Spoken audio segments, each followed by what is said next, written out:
Hello, everybody, and welcome in to Undercity, Episode 6, Impediments. Hale, the floor is yours. Take it away. Hello, everybody. I'm Hale, beneficent storyteller here. These wonderful people are our marvelous players. They're probably going to do some awful things tonight. If you don't like that, if you find yourself in a little bit of a pickle and something happens tonight that you find a little bit uncomfortable, please feel free to step away for a moment. Go make yourself a nice cup of English breakfast tea. Chill out for a moment and then come back and join us a little bit later on. Now, tonight, we return after quite a long time to the dark corridors of Undercity. Tell me, players, what do you recall, if anything, about our previous session? Shit was hitting the fan. Shit, if was I'm not indeed mistaken. hitting the fan. There is a super Murloc waiting in the darkness. And I'm headed there to go confront it. How did you find out about the super Murloc, as we're calling it? A vision? if I There was, remember? it was about a body, right? Well, there was a body disposal, and somebody dropped it off in the depths of the sewers because, well, one, they thought that nobody would find it down there, and then somebody had a vision of... The Oracle. Yeah, the Oracle had a vision of the body being taken, devoured by some weird bipedal semi-aquan sewer dweller that we know as Mr. Elbows. Mr. Too Many Elbows. It was either a premonition or it is currently being chomped on by Mr. Too Many Elbows. Yeah. Why did you go to the Oracle? Silly question. Actually, let's ask this question. Who went to the Oracle? I believe it was the priest. Priest and the detective. Yeah, that's right. And why did you go there? Because my wife is on the line. Because Voodoo's girl's life is on the line. As well. Yeah. Who put themselves, I'm not counting you. Who put their own lives on the line? Own life on the line? I think all of us. I think all of us. Lives multiple. Some of us are just a little bit more aloof to the idea of survival. Okay, who put all of our lives on the line for this one specific thing? That would be the courtesan who followed me when No, they that would didn't be have to. you. It was going to be me alone until she showed up. Okay. Yeah, but we're connected to Now is you. not the time for bickering. That comes That's later. after we've done the memories and after we've started the game. So now let's concentrate on trying to remember why we're doing what we're doing. You're looking for a body. You've been given a vision of that body. The reason you're looking for that body is because... We have to retrieve it to get it back to Billy, I believe. Billy Sullivan. Yes. Of the Sullivan's gang, yes. Was the stipulation the body or... The stipulation was to I find thought his it was nephew. to find his nephew alive. Well, he didn't specify because he Okay, didn't know that's his good. nephew was dead. I was about to say that's too bad. I'm the priest, not the necromancer. Yeah. All it takes is one bad day, priest. Oh no. And a little bit of zhuzh. Now, can you tell me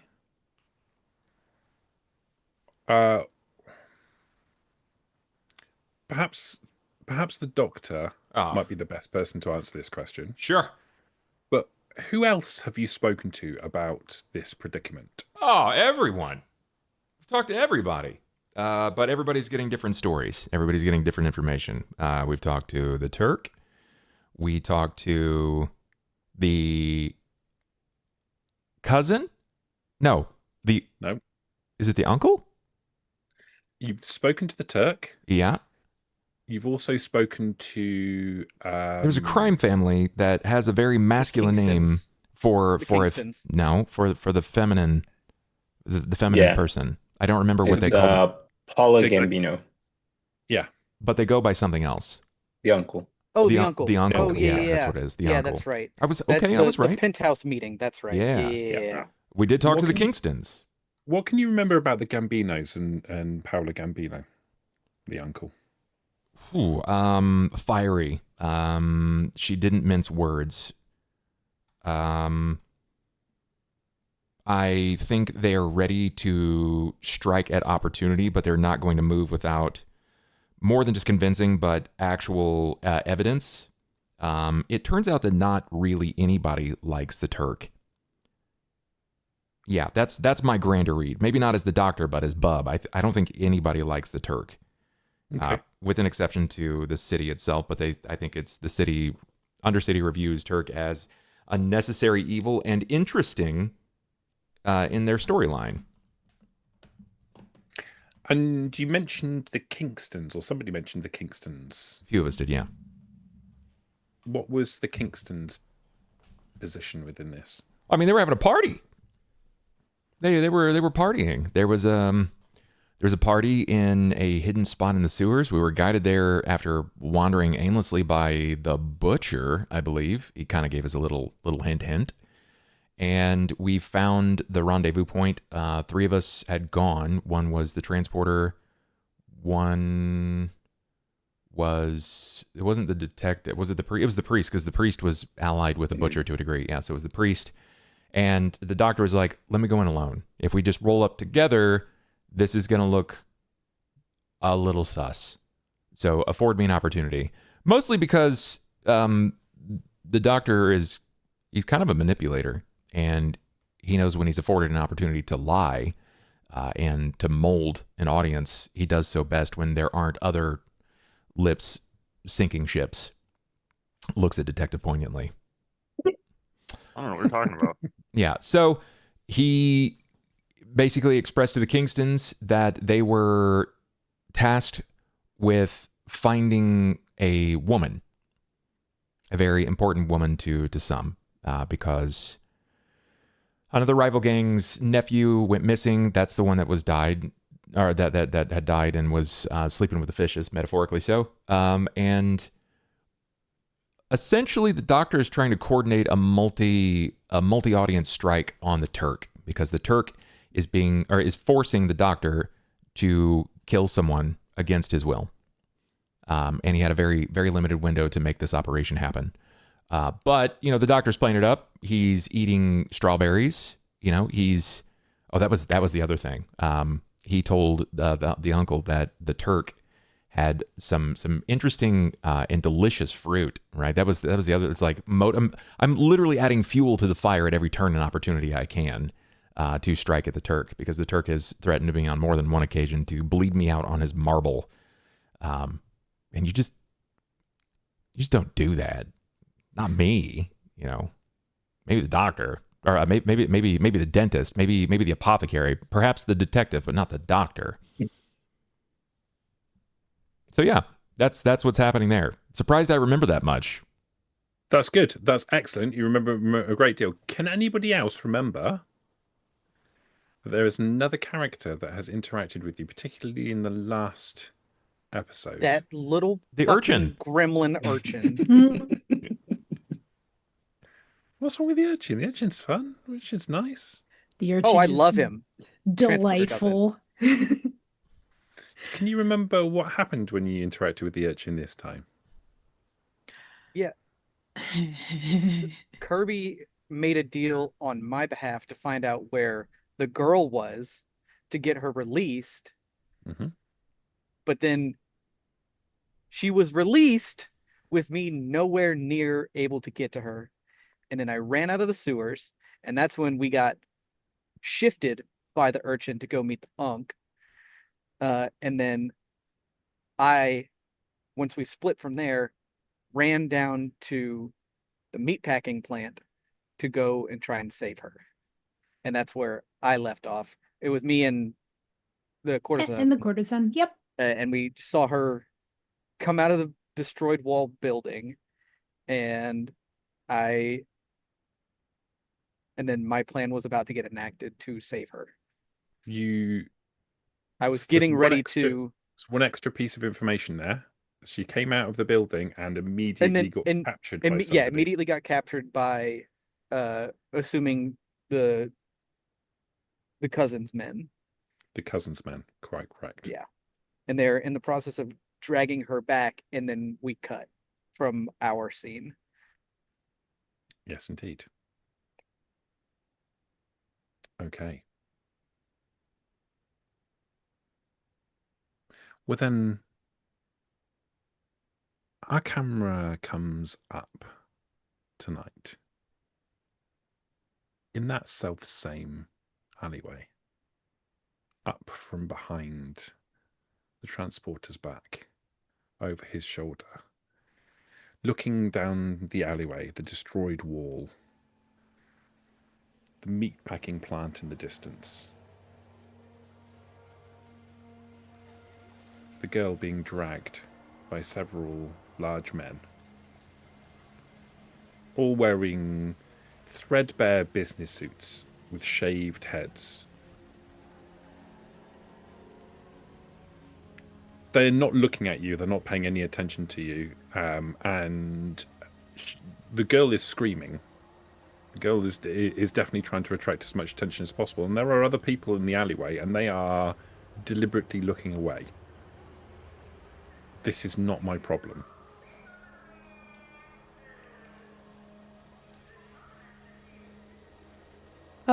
Okay. Immediately when I see that they're dragging her away, and I'm going to look over to the courtesan. I assume you have some kind of like a dark shawl or something that could be used to wrap my head and face.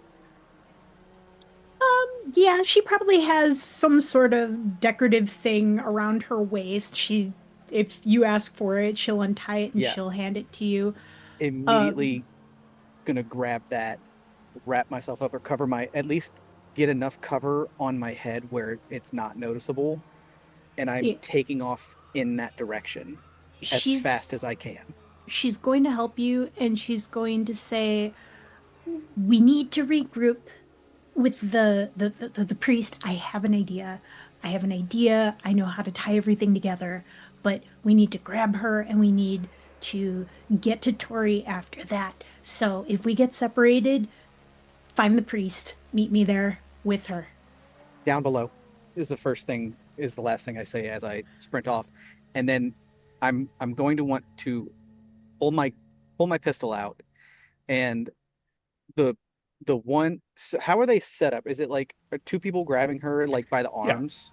So there's two large, muscular men that they've hooked their arms under her arms and are dragging her backwards towards the doors of the meatpacking plant. There are three other guys that are ahead of them. One of them is at the door and opening the door as you're approaching. Okay. Are you trying to do this quietly, or are you trying? No, Are you I'm trying to make do noise? it fast. Okay.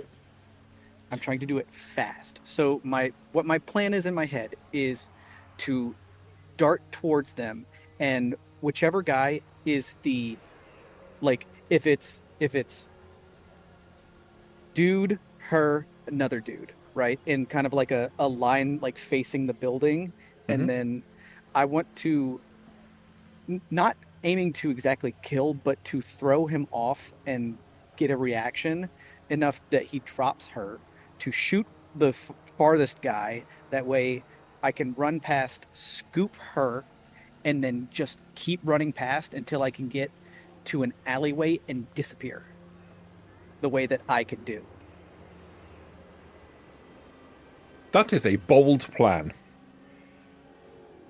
And I like bold plans. And I like the consequences of them too. Why don't we see? Let's have a couple of little rolls, shall we? Yes, we shall. First and foremost, I would like to see.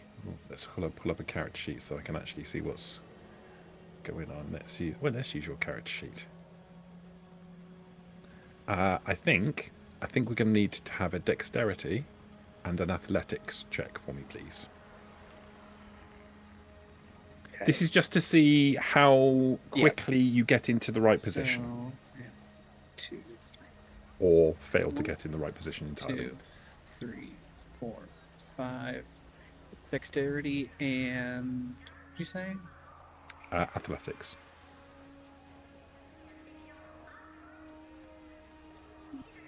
Now, I will say you got the drop on them, but they don't know you're coming. They're banking on the fact that nobody is going to pay any attention to what's going on here.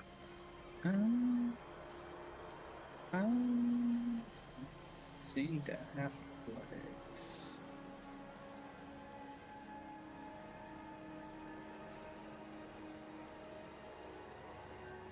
Oh, there it is. So, okay, I don't have any points in athletics.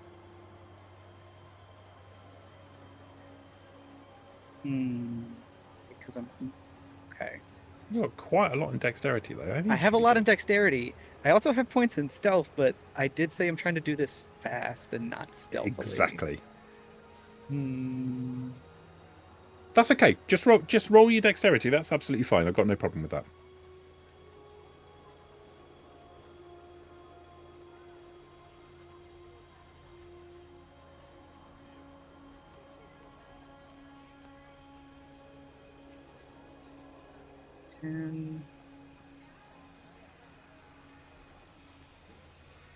Greater than 6.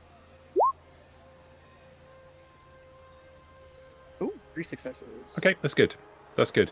So you lithely move down the alleyway, picking your way under cables, over fallen rubble, and quickly into the larger area in front of the meat packing plant. Skipping slightly to the side and positioning yourself as best you can for the best shot that you can make. Again, you still have the drop on these guys, so I would love for you to make a little dexterity and firearms check for me, please. And I do have the mega dexterity accuracy. Well then. So I will put that. Oh, that is inspect, not paste. So in addition to any other bonuses provided for having mega attribute, the character receives 3 more dice to roll when attempting to hit any target with an attack except brawls. Perfect. I must take a turn to aim the attack. I am going to say that you don't have to worry about that because you've been doing that in motion.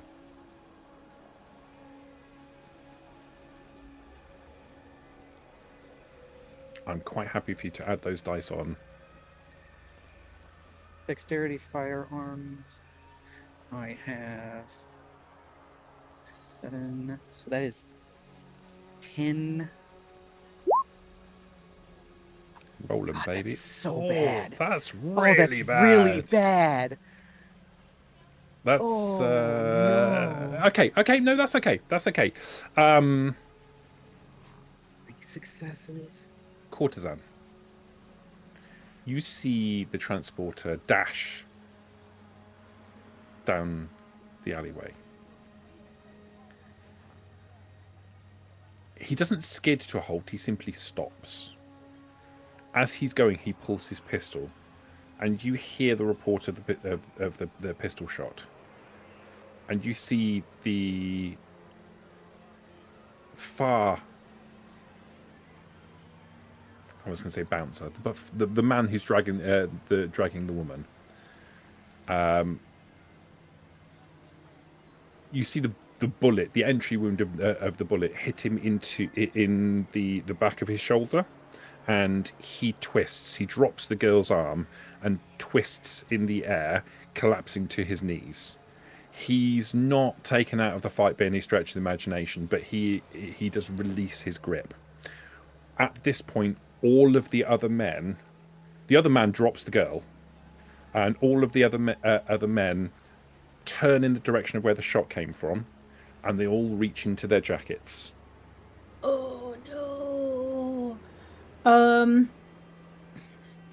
Are there any...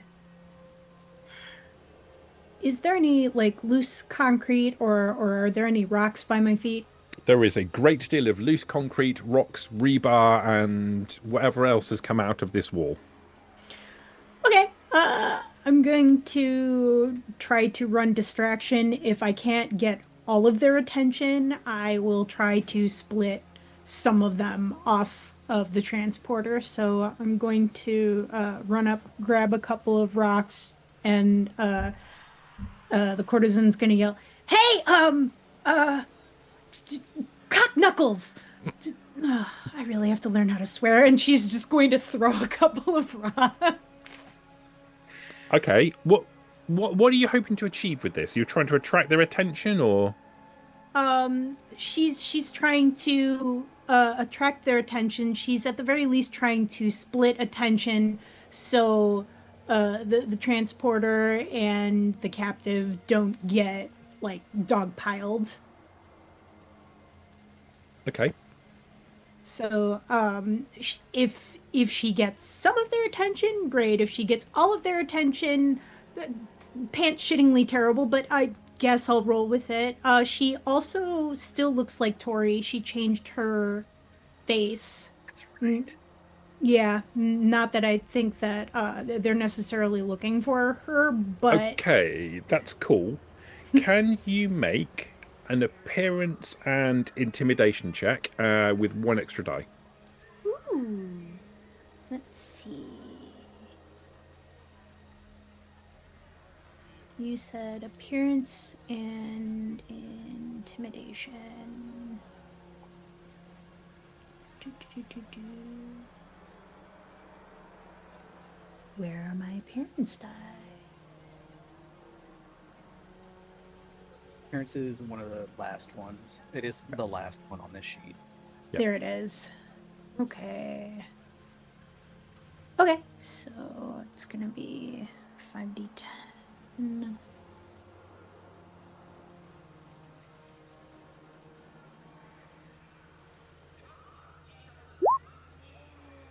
Ooh. Nice. Okay. Nice. Okay. Okay. Okay. So the men, they're reaching into their jacket, and their attention initially is on the transporter. But your cries, and you're standing out in the middle of the alleyway, a pair of rocks in your hands, calling rather tame but still obscenities in their direction. And this confuses them, and most of them look over in your direction. Okay, good. She's going to go, hey, One of them you is still suck." looking. One of them's still looking at the transporter, and they're reaching into their jacket, and it looks like they're about to pull something out. All right, all right. He can handle the one. She's just going to start like throwing rocks at them and just instigating as much as she can. Like, hey, hey, come on. I'm over here, I'm over here. And then if any of them start moving towards her and drawing weapons, she's going to bolt into the crowd. Okay, so there's 5 guys. 4 of them are looking at the courtesan. 1 of them is looking at the transporter.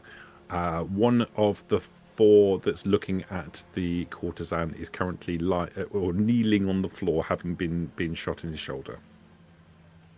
Cool. Me. Let's have some initiative checks. Just for clarity's sake, are we all here, or is it just them? Just those 2. That's what I thought. Us. Just us. Initiative. I understand that your intention is to flee and Yeah. and grab the girl in the process, but I want to know how. I want to know whether or not they move before you do, and whether they get an opportunity to do something about it. What would you like for that? Oh, so initiative. Do add your wits and your dex and roll a d10. Wits and dex. 7. So a D10 plus 7. Yep.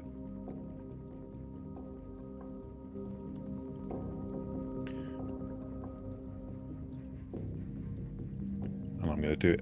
I'm going to roll Whoa. once for all of them.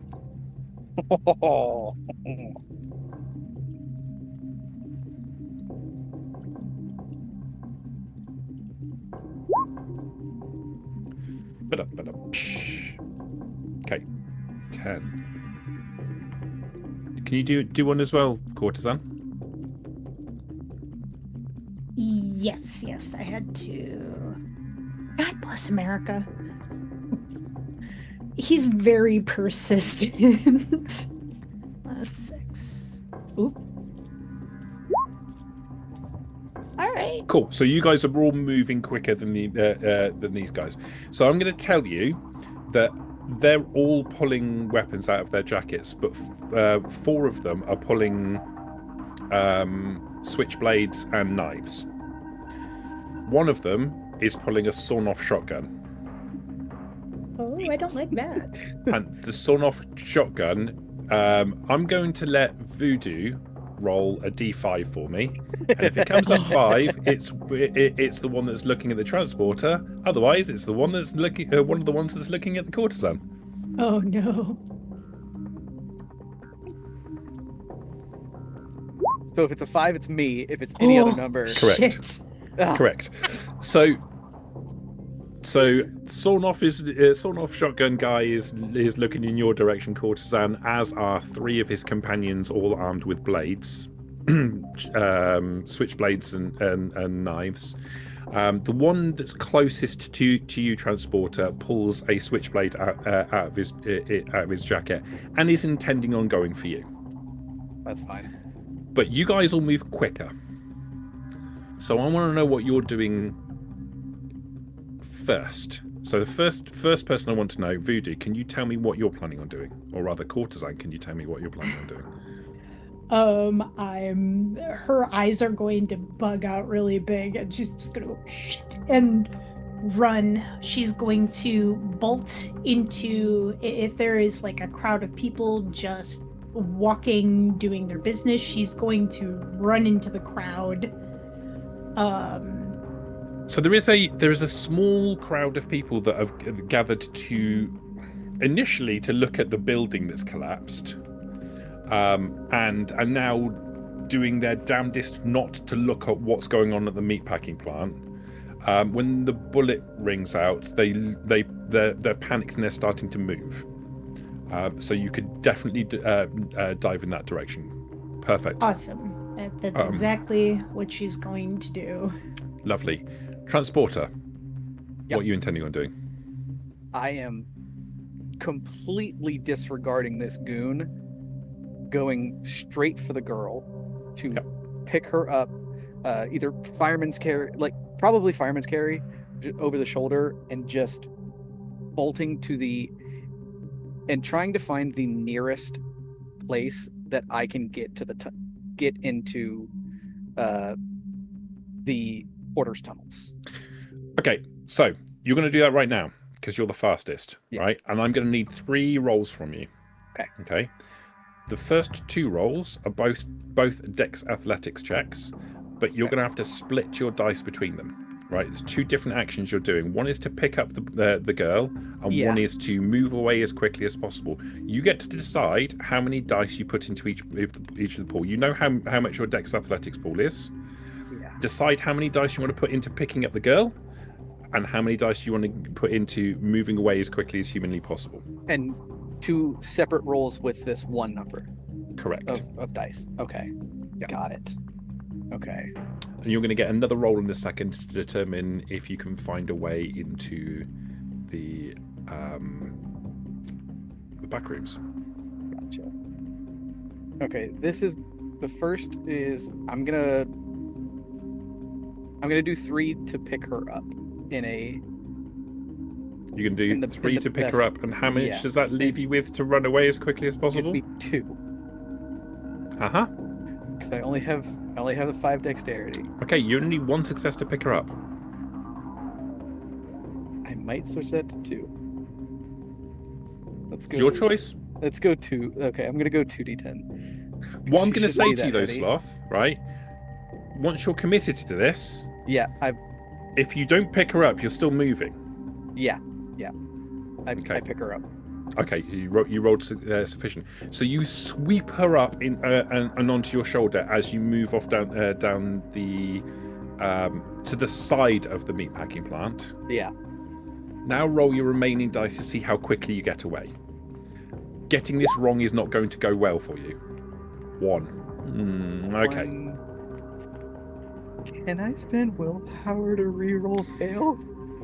So the way we do willpower in this game is you spend it before the dice roll and it gives you an automatic success. Ah, okay. Right? If you didn't know that, it's been a long time since we played. I am prepared in this situation to allow you to spend a willpower point to give you an automatic success now. Then feel free to mark it off on your character sheet, and that will count as 2 successes. I don't know the last time I used willpower. I don't know if you ever have used willpower. Well, because my willpower pool says 2 out of 3, but I don't know if we've rested since. I don't think you've rested for a long time. This night's been going on for a long time. Well, no, because we rested after. We rested before we went to do all the Unk stuff, because the detective got back to the house. No, and you're right. We did a you're rest. right. No, you're absolutely right. Yeah, you guys should have a willpower point back for that. Yeah, you're 100% correct. Okay, so I'll just leave it at 2. So that would give me 2 successes on this. Okay. You pick up the girl. She doesn't struggle. She's in full panic mode, but she seems to be stunned. You pick her up and you make off down the side of the meatpacking plant. Can you now make a final roll for me, please? I think realistically it's going to be an intelligence-based roll. Wits-based roll, sorry.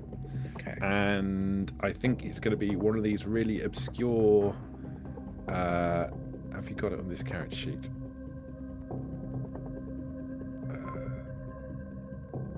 Let's do... Maybe navigation? Navigation, that's exactly the one I was looking for, yes. Navigation, Wits and navigation? Wits and navigation for me, please. Okay. Would I get any kind of bonus from Porter Touched? The ability to make this roll is because you're Porter Touched. Of Porter Touched. Yeah. What you're this you wouldn't be able to make this roll otherwise. Yeah. That makes sense. Okay, so that gives me a pool. So you said wits and navigation. So that gives me a 4. Because it's just the navigation. It doesn't take into account my perception points. No, this is your quick thinking in the moment. Yeah. This is why it's wits rather than perception. 1. Okay. That's fine. That's fine. You get... So this doesn't work on knowledge, right? Yeah. You don't like have a map in your head of where all the entrances are. You feel for them. Yeah. As you're moving, and you get the sense that you're going in the right direction, but you're going to be exposed before you get there. It's going to take a turn for you to get there, and you're going to be out in the open, and these guys are going to be moving in a minute. Yeah. Courtesan. Oh. Well. Go on, transport her quick. Well, I was gonna say I know there's been a lot of rolling, but could I turn my ultra peripheral on for a quantum? Or are we using the quantum points? You spend willpower. You spend a willpower. Yeah. I am, just so in case they do come around with a gun, they're not gonna get any. I will know where they're coming from. Understood. So, that's absolutely fine.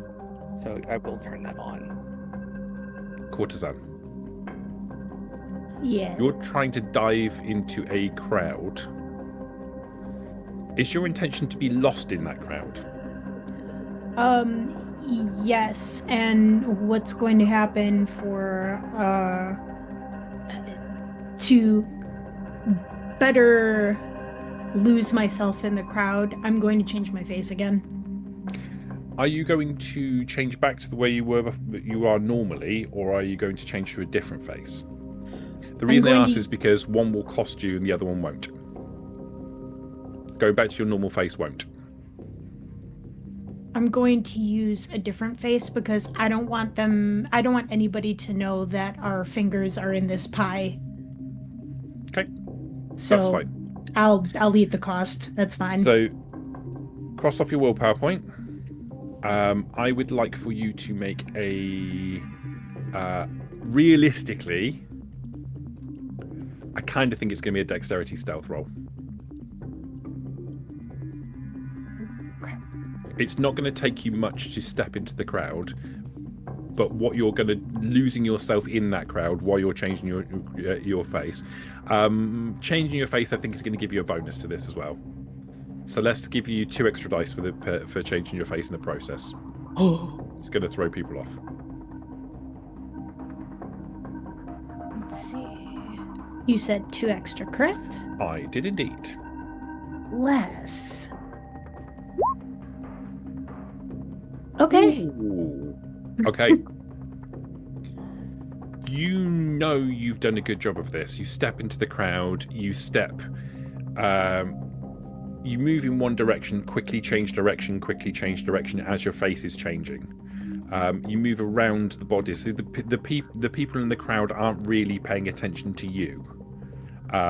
But you use the bodies as shields, and then you fall into step with them with the same speed that they're moving at, and you're pretty confident that anyone witnessing this, you will be lost. Awesome. Okay. You can hear heavy footsteps moving at speed towards the crowd, but the crowd is also moving at some pace down the alleyway and away from the scene. Awesome. Wonderful. My intention is to get the hell out of here. And I'm just going to wear this face until we converge. So I'm going to go to the rally point. Okay. As the crowd kind of moves down the alleyway, some people disappear off down side alleys, and you fall into step with some of them and lose yourself in the city. You see the men chasing after the main pack. As you look over your shoulder, you see them pass by the alleyway that you've ducked into. You've made a clean break, and you've distracted 4 of them. One of which goes past holding his shoulder, blood oozing between his fingers as he goes. Transporter. You also hear heavy footsteps behind you. I'm going to make a roll to see if he can catch you up. How many did you get on your athletics check to run away? I got to run away. I got 1. No, 2. Okay. I got 2 because I used a willpower. Okay. All right. So I'm going to roll.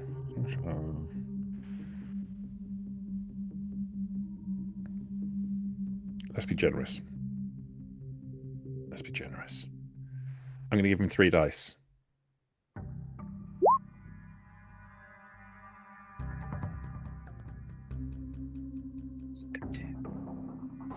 You hear heavy footsteps behind you. You feel his. Well, you can see with your I see him vision. gaining. You see him close the distance. The weight of the girl over your shoulder is slowing you down, and you feel him close the distance. He's going to take a swing at you with his blade.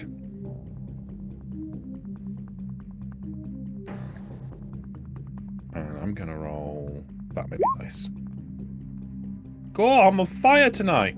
Oh my god! Backup characters at the ready, Holy kids. shit, dude! Okay. Are you wearing any armor by any chance? No, I'm wearing a heavy overcoat, but This is gonna go poorly for you. oh no! So let's say that. And this isn't the plus guy that I had already hit.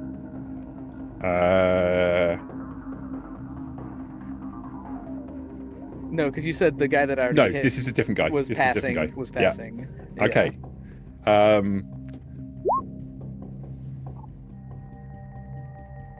Oh no! Oh, that's right. It's difficulty 7 in this game, so it's not quite as bad as it looks. So you feel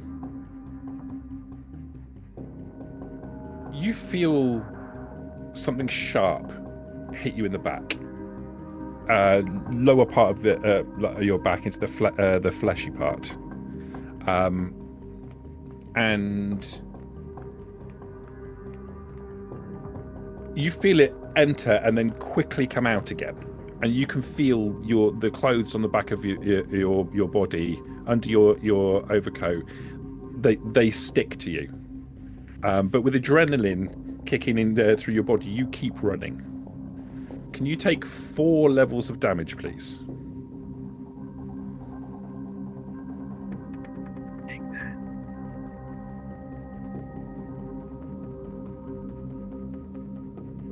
Okay, I see health. How do I...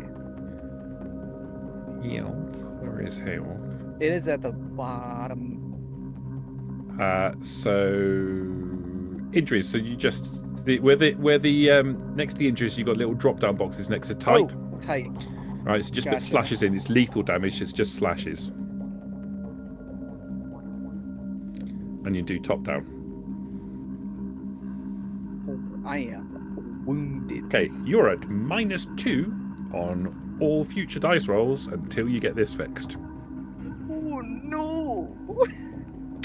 I say all future dice pools. Doesn't include initiative, which I'm asking you to roll right now. So that was the... I tried. I'm sorry. That was the D10 plus... No, you did spectacularly good. Yeah, you did great. So that's the It D10 could have been way plus- worse for him. Oh. There's Just more one than guy stabbing him. Not 4. That's fair. There So was a I sawed-off don't- shotgun. It's I don't take the penalty to initiative, you said? Not to initiative, no. Okay. 14. Okay, luckily you're going quicker than him, and you have an opportunity to dive into the entrance to the back rooms this turn, if you want to, or you can turn and face him. Okay, hear me out. Oh no. Hear me out. Since I Dive. have the ultra peripheral, can I from so she's on my shoulder, can I bam and dive? I would say you can. I would whatever negatives you want to Yeah, apply to this, yeah, I will. Yeah, yes, you can, and ordinarily that would be an incredibly difficult blind shot to make, but you can see Yeah. exactly what you're aiming at. Yeah. It's just awkward, right? Right, yeah. So I would give you a -2. So -4 total. -4 total with your wound penalty. Okay. So, And so that would have me at so you're trying to hang on a 3. second before you do Yep, anything, right? You're trying to snap a shot at him over Yes. over her body. No, so I have her like this. So and she is like this. So Yeah. just So this over your way, other shoulder. over my other shoulder. Okay. So right. there's Are you also intending on trying to jump into the entrance to the back rooms at the same Yeah, time? Because that's a splitting of the dice pool thing. And you're already 2 dice down. Well, he'd never find me once I get in there. No.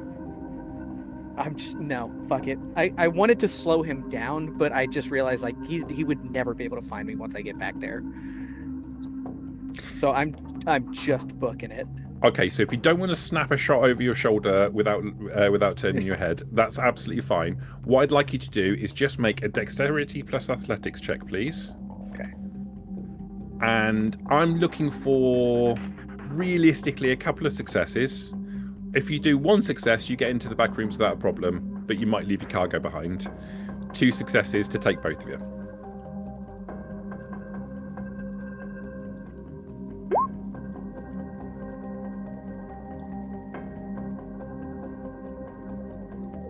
One success. Okay, you dive for the entrance, and Maybe it's the fact that you're losing so much blood. A lot of blood. Maybe it's the pressure of the situation. But you dive for the entrance and you mistime it slightly. And as you go, she hits the wall and you go through the entrance. She hits the wall and slumps against the floor. And you're through the entrance and in the other side. You can still see out. Okay.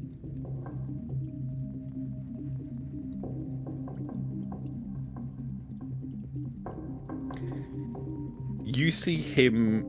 He looks confused. You see him. You see him walk up to where you've just disappeared into what is effectively the wall, from his perspective. Right? It's not. It's clearly not because you've just gone through a doorway. But from his perspective, you've just disappeared into a wall. He stops and looks for a brief second, and then glances down at the girl and reaches for her. She's out cold.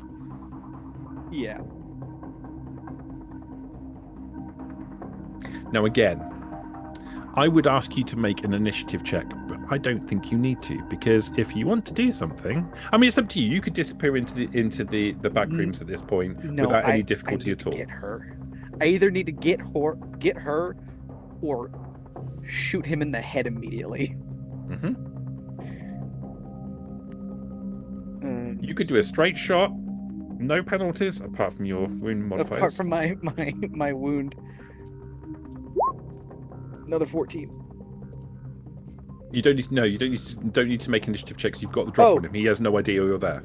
Oh, then I'm blowing his head off. Okay. I'm trying to blow his head off. Then make your roll, sir. So that's gonna be dexterity firearms. So that's 7 minus 2. So that's just gonna be 5. I think I'm too panicked at this point to accurately aim like I would like to, so we're just going this straight. 2 successes. Okay. The shot rings out, and his attention snaps back in your direction just as the bullet impacts into his body. It doesn't hit him in the head. It hits him in the chest. And his body kind of rolls backwards in the process. He was in the process of reaching down for the girl, and his body kind of rolls backwards in the process. But now he's looking directly at you. Now he notices. Like he can't avoid seeing where you are now. So now I need you to make an initiative check.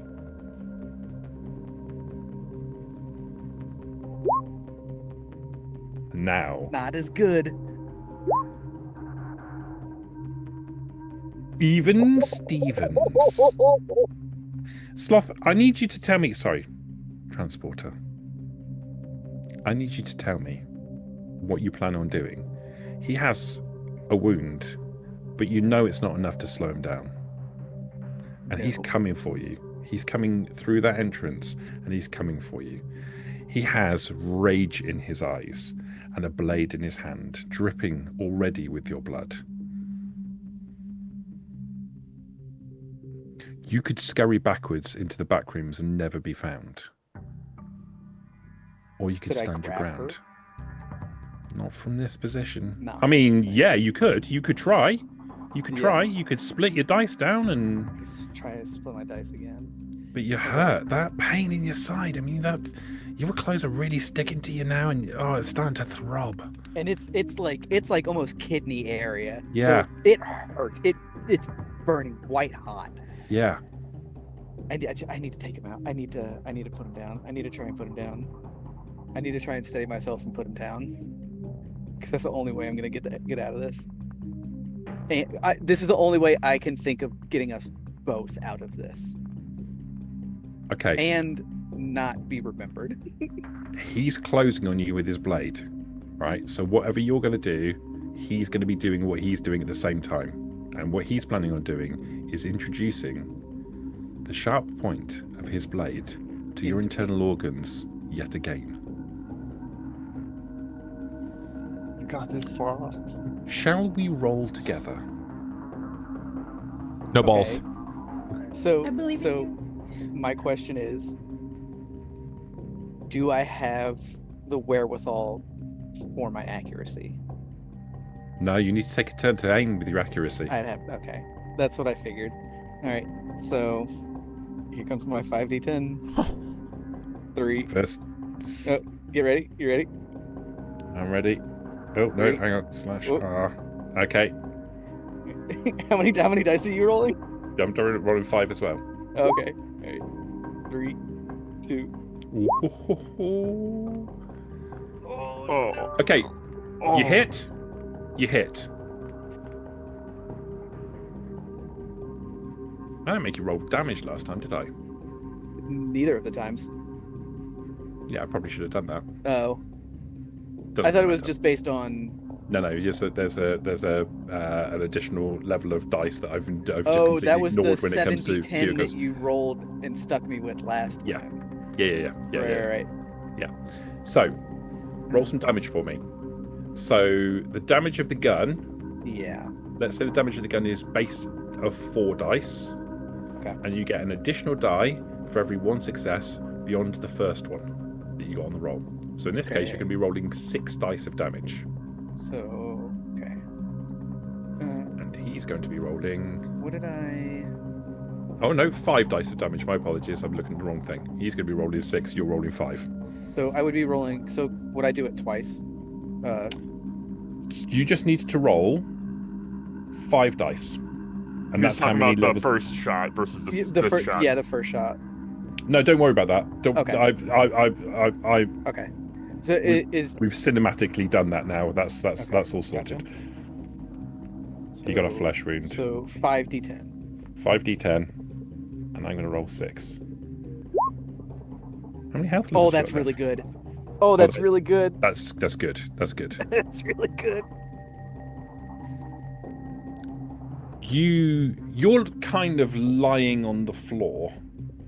Yeah, One hand in my head, on your side. in my hand, and I'm like this, trying to like get a couple fingers in to staunch the blood of the cut with the other hand just aiming. Yeah. And the shot rings out, and it hits him square between the eyes. But his body is still coming towards you, and that blade's still coming towards you. Yeah, that checks. That checks out. Oh no! Oh, No! He lands on your body, and you feel the blade once again entering in. This time, literally, you feel it kind of enters under your flesh, hits the bottom of your rib cage, and slides up underneath it. Can you take 3 levels of lethal damage, please? No. What does that put you on? Incapacitated. Okay. Put yourself down to incapacitated. You feel something Because it was wet. 3 for the first and 3 for this, right? It was 4 for the first. Yeah. Yeah. Okay. one more and you'd be dead. You feel something wet in your mouth, and all of the air goes out of you. And in that moment, you feel his weight on top of you. His blood is pouring from his forehead onto your face and neck and down your chest. And you start to lose consciousness. And that last moment, you think to yourself, I'm not sure where my blood starts and his blood ends, as you lose consciousness.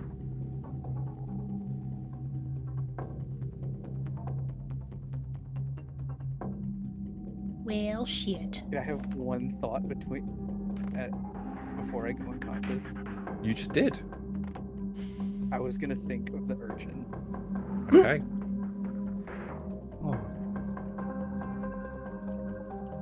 Doctor, Yeah. where are you? Are you Where? with the other two? Or have you- I believe, yes, I am with the others. Okay. Okay. And they were heading towards the pipes. Yeah. So let's pull our camera up. In the darkness of the pipes, it travels up from a gutter, from blackish water in the gutter, and pans around to see the legs of the doctor as he climbs down a ladder, his 2 other companions already waiting for him at the bottom.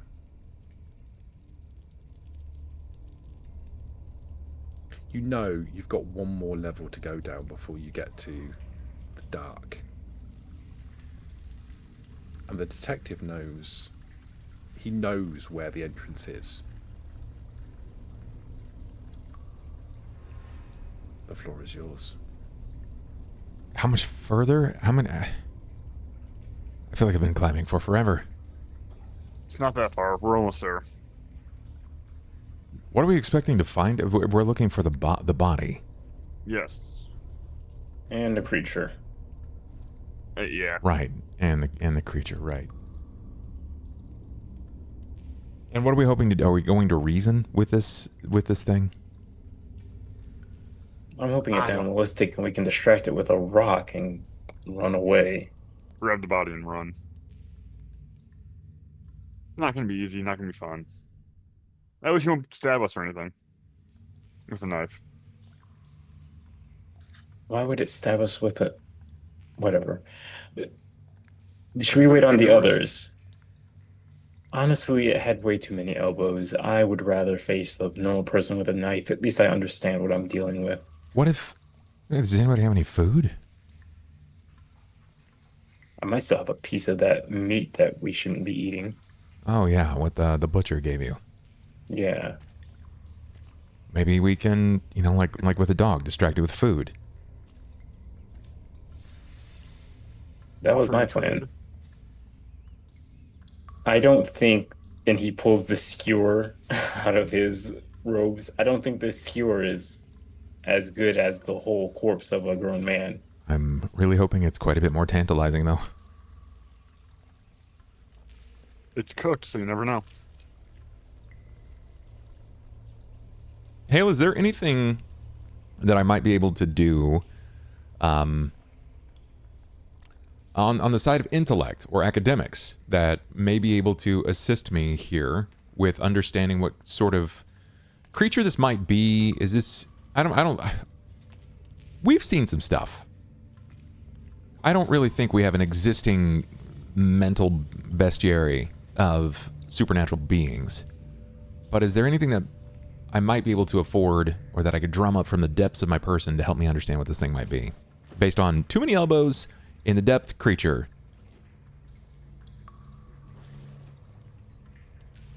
I know it's a stretch, but I figured I'd have to ask. I may as well use the transporter's character sheet now because he's not going to be using it for a while. Fair. Bro, I have no occult. Make a... I mean, you could do an occult check. You could do an academics check. Intelligence plus. I will take that. This is part of my mega attribute intel. Yeah, so I get an additional die off that. Yep. I think I've been rolling wrong. Oh, well, it probably wouldn't have changed anything. That doesn't make sense. Ones. Wait, how did that...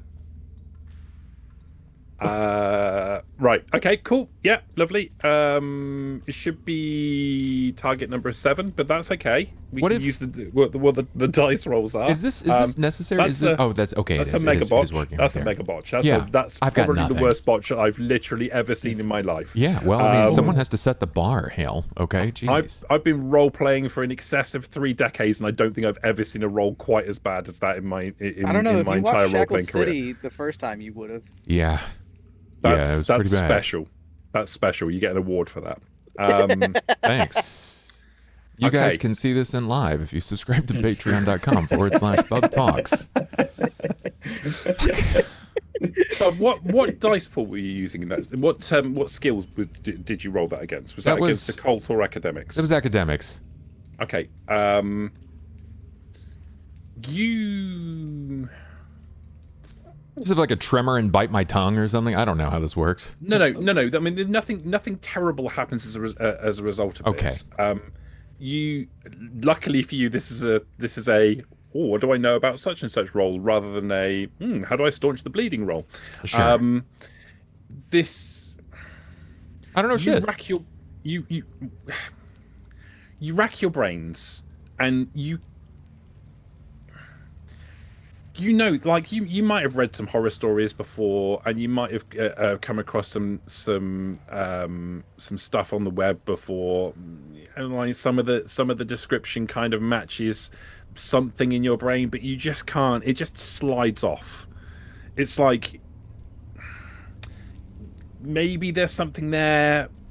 It feels like it might be a little bit familiar, but you just literally the concept of it slides off of your brain. Actually, that I lied. Can you make a willpower check for me, please? I can certainly try. What would you like me to roll? Just flat willpower? Yes, please. Oh, I have a lot of that. I mean, you had a lot of those as well. Yes. Yeah, it clearly doesn't mean shit. One success again. One success. Good. Excellent. You're like, you just needed, you're dead. You died. You fell, you died, you had a brain fart, an aneurysm, you're dead. No. You... Let me just consult my notes for a brief second. Don't worry, guys. I'm getting this out now. So when it actually matters. Yeah, when we're fighting that beast, we won't have other ones. Okay, you're thinking about the description of the creature, and you're trying to place it into your pre-existing knowledge from fiction and accounts of, from history, myths and legends, that sort of thing. But the concept of the beast itself bubbles more to the surface than any of your previous knowledge does. And as it does, you feel your mind almost obsessing over the thing, and you find yourself, the more you think about it, the more cold you feel. You feel your chest tightening, and as you're walking, you slow down. The others sort of pull away from you in the moment. You feel yourself having... It feels like you're having a heart attack. Am I having like a panic attack? The whole of your chest is like tight. With your medical knowledge, I mean, you know what a heart attack should be like, and this isn't a heart attack, but you think it's probably a panic attack. I, above board, know what that feels like. So yeah, I'm panicking. I'm panicking. There's no two ways about it, I guess. You find it difficult to breathe. You end up kind of doubling over. Oh my god. Am I even down? Like, am I completely down at the bottom, or am I just like holding on? You good, Doctor? You're. So I imagine you're kind of standing, leaning over with like your hands on your knees. So I'm all the way down. Got it. Yeah.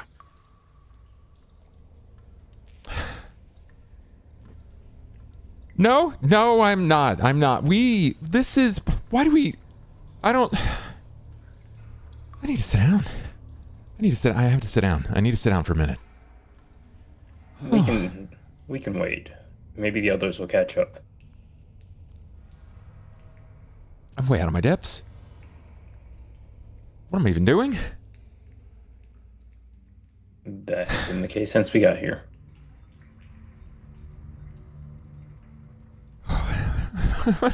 What's gonna happen when we see this thing? We're gonna lure it with people meat and find the body. Then what? We're gonna carry it back up umpteen flights of straight stairs? I'm sorry, I'm not built for this. You're meant for an office, not the field. As you have just shown. Don't like that. I mean, I'll sit. He'll stay seated until... Okay. until he gets his wits about him, or until obviously something intervenes and prevents me from gathering my wits. So you're like your vision tunnels, Yeah. and you're finding it hard to catch your breath, and your chest is tight, and you kind of drop down onto, there's like a pipe that runs parallel down this section of the tunnels, and you kind of collapse onto it. The other two look at you. This is, I don't know. I don't.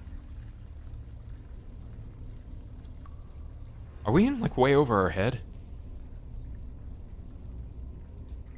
Doctor, Probably. you can hear footsteps. From Footsteps.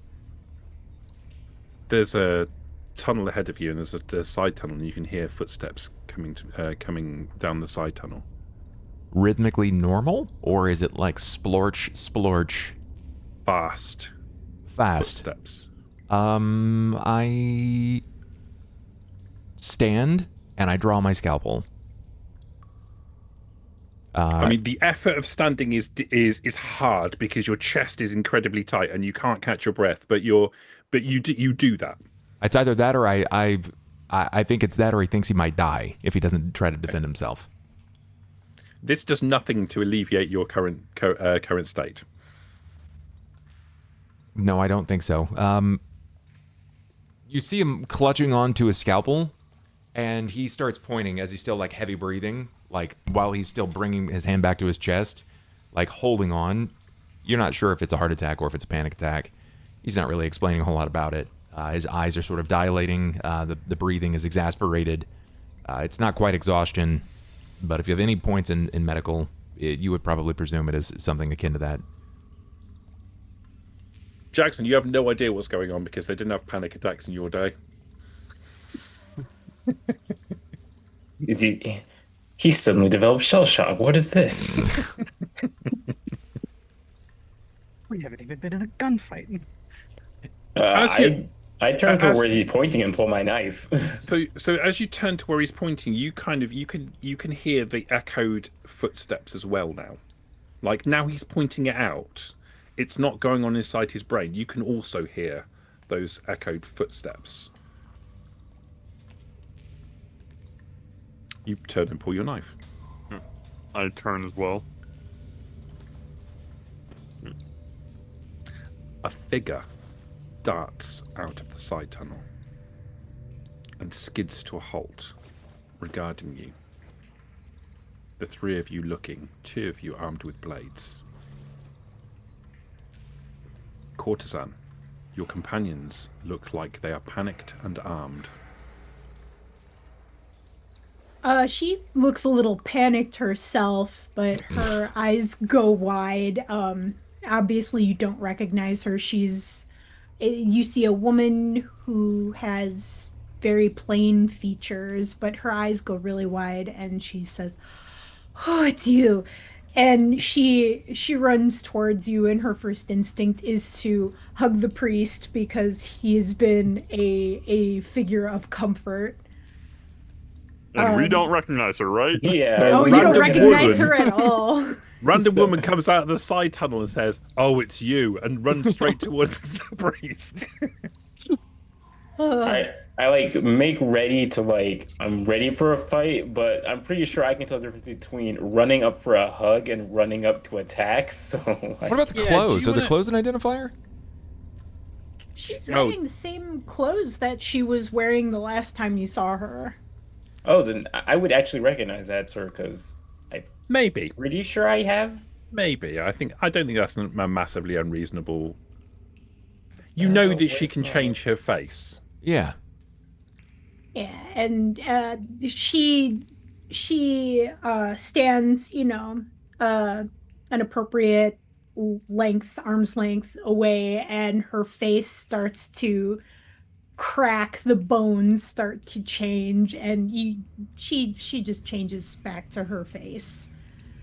And she looks relieved, and then she goes, "Wait, I beat the transporter here." It seems you did. I think my panic probably sets in even further, and I just collapse. Oh no, that's bad. Splash. He's our doctor. Let's get his face out of the poo water. Okay, let's roll him over. Oh, ew, ew, ew, ew. Okay, I okay. I go to help him. You try and like prop him up in like the Yep. recovery pose. Oh We grab him no. out. Yeah. Oh, you fainted in doo-doo water. Oh, God. Okay, okay. I don't know what's going on with him, but there were guys chasing us. I think they were the Cousins goons. We we had we had the girl. We split up. There was one guy chasing after her in the transporter, and then there were five guys coming at four guys, five guys. Oh shit, I don't even remember anymore. Oh God, I cussed. But anyway, I don't know where the transporter is. I don't know where they are. They theoretically they should have been right behind me. Oh, it occurs to you that they should have beaten you here. Yeah. Theoretically, they should have beaten me. Oh, he should have beaten me here. This is bad. Okay, okay. Um, Did I he go into one of his weird side alleys? that's what the plan was, but we ran in opposite directions. I don't know. I didn't actually see if he made it into the side alley, and if he did made into the side alley. Oh my God, we're never going to find him. Not without making a deal. And the As you doctor's the say best that, talking. as you say that, you hear footsteps coming from that same side alley. But these are irregular footsteps. Not concentrated, not fast and repetitive like the courtesans. These are slow and deliberate. And not in a straight line. These are zigzagging. You hear splashing. Can I peek my head around and try and stealthily see who it is? You peek around the corner and you see a small figure stepping towards you. He looks up at you and smiles and tips his hat. Urchin? You called. Right. I figured, seems like the only other thing we've seen in the transporter's strange alleyways, you'd be the best at helping us find him if he made it in there. I have something of yours. Oh, What? Your companion didn't fare as well as he hoped.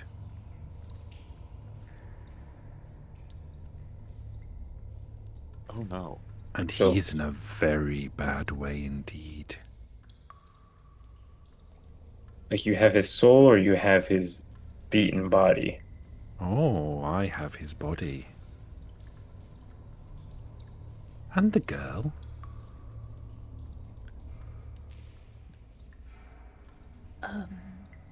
He licks his lips. What will you trade me for them?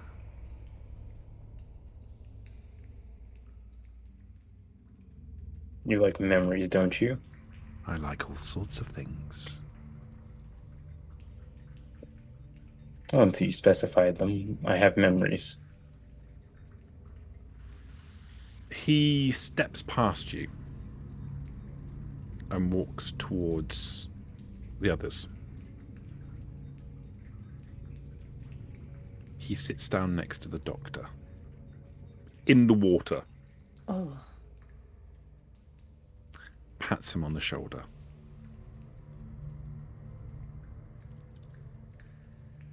This one's having a problem.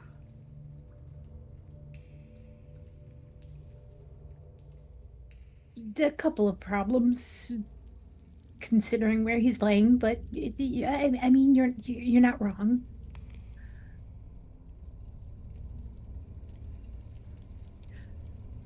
I like its knife. Oh, I will take its knife.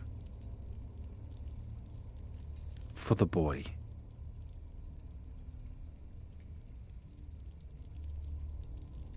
okay. Um, Do you mean the creature? He points at the scalpel. That's not ours to give. um, Oh, so the courtesan immediately starts rifling in the doctor's pockets to try to find smelling salts. Do you think the doctor, Bub? Do you think the doctor would carry such a thing? No, in fact, you will find most of the things that he has are unidentifiable, nefarious, and potentially fatal in his pockets. There are wild funguses, there are unmarked vials. You should be careful. He does have a syringe that is not capped. Ugh, I'm I'm not the one who should be going through these pockets. I was going to try to wake him up, but I don't know what the hell is in there. So, I He's a doctor. He has scalpels, more scalpels at his place of business, I assume. Yes, but not this one. This is the one that keeps him safe, or so he thinks. she starts pinching his face to try to wake him up. I don't like this. Doctor, would you like to make a stamina and endurance check? I can certainly try. Let's see, stamina, endurance. Endurance? Is that in stamina?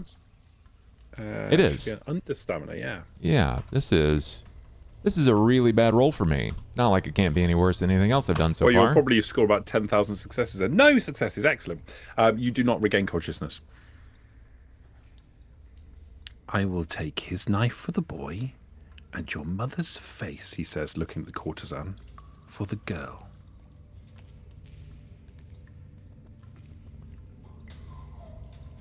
Deal. He holds his little hand out. 6-year-old boy's hand extends. What about my mother's face instead of the knife? I want the knife. And your mother is long gone. Then the memory of my only parent should have more value then. Oh, you don't know your companion so well, do you? Priest. The courtesan has this resolute look on her face as she very gently places her hand in the urchin's hand. In a moment, you feel something. You feel like a sense of loss, but you can't place it. You can't place what's gone missing. Okay, I think But reflexively. you know what he asked for, and when you start to think about that, you can't. There's nothing there. There's no basis for you to even to consider. You can think of, like, you have a very recent memory of your last conversation, but whenever you think about her, that just slides off. You can remember what you were feeling. You can remember the conversation that you had. You can remember the sensations, but like where she is in your memory is just not there. I think reflexively how can I describe this? Reflexively, I think that her body starts to cry, but her face is just neutral. So there are tears streaming down her face, but she doesn't, it's as though her mind doesn't comprehend the loss that her body is experiencing. And she nods and says, "Pleasure doing business with you. Where will they be? Uh, where will they be?" They're just around the next bend, my dear. Thank you. He reaches down and plucks the scalpel from the doctor's body. He looks very pleased with himself. You should hurry. He's bleeding badly. Oh no. She Looks down at Doctor. immediately Shit. she immediately runs around the bend as the urchin says. Just as you get around the bend, literally to the point that you couldn't see from where you were standing, you see his feet sticking out. He's propped up against the wall. He has the transporter has a wound on his chest. His clothes are sodden, and you can see from where he's sitting. There's also blood on the wall and the floor behind him.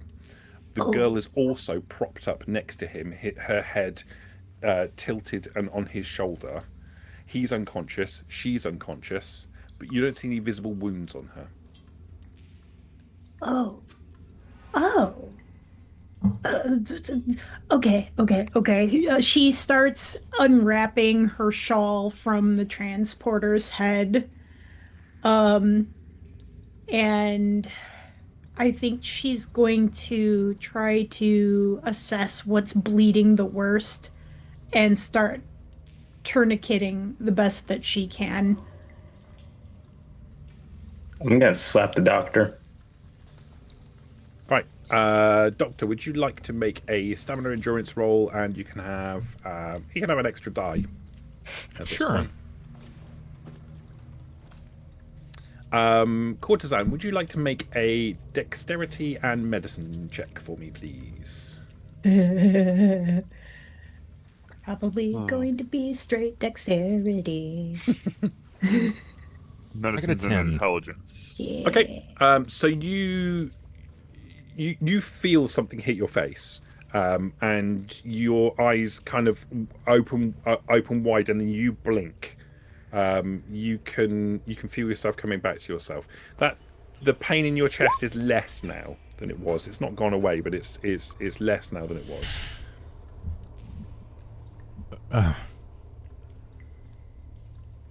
Did I black out?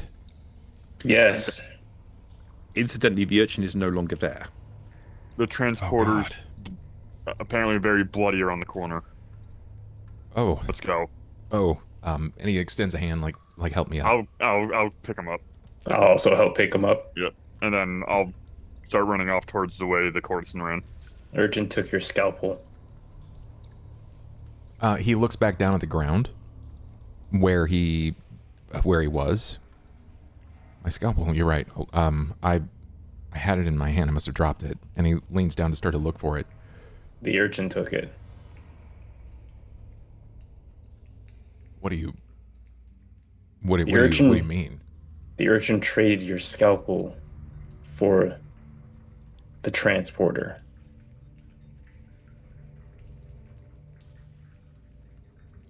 Why my scalpel? It's a doctor's knife. Why not a gun?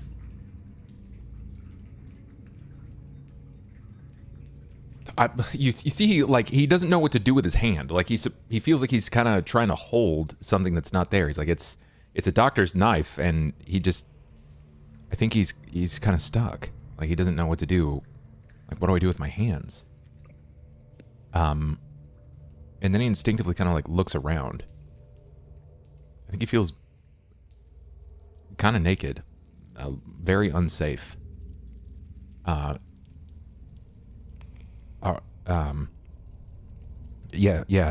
Take me to the transporter. He's just around the corner over here.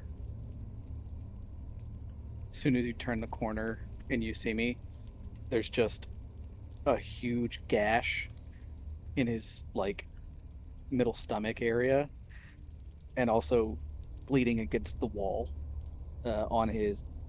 I've been thinking the left side from Okay. probably mid back to kidney area is where Oh. the bleeding starts. Yeah, And she can't it's tourniquet it's either of those. leaking. It's leaking. I'm imagining that with one success, you're basically putting pressure on the chest wound. Yeah, that's it. That's probably the biggest one that she's concerned about. So she's trying to apply as much pressure as possible on the chest wound. Um, and she's going to be like, hurry, hurry, hurry, he's bleeding, he's bleeding. Okay. I think it's one of those things where it like subconsciously it just starts to take over. Your body runs autopilot, right? And he wants to see what this wound is. I mean, it's a gaping wound, but what kind of wound he wants to know. So what can I determine here with academics medicine? Intelligence medicine check. Int medicine, yes. So Yeah. it's big. Let's hope I don't bomb it. I got 2 successes. Okay, it's not great on those that many dice, but that's 2 successes. That's a success. From that, you determine that it's definitely he's been punctured by a blade of some description. A blade. Without rolling him over to have a look at the wound on the back, you can surmise that he's been attacked by someone with a knife. You also know that he's lying in the pipes on the floor, propped up against the wall, and this is not the most sanitary of conditions. Doo-doo water. Time to get sepsis in my guts. Yay. You're gonna need something to use as some level of antiseptic or something.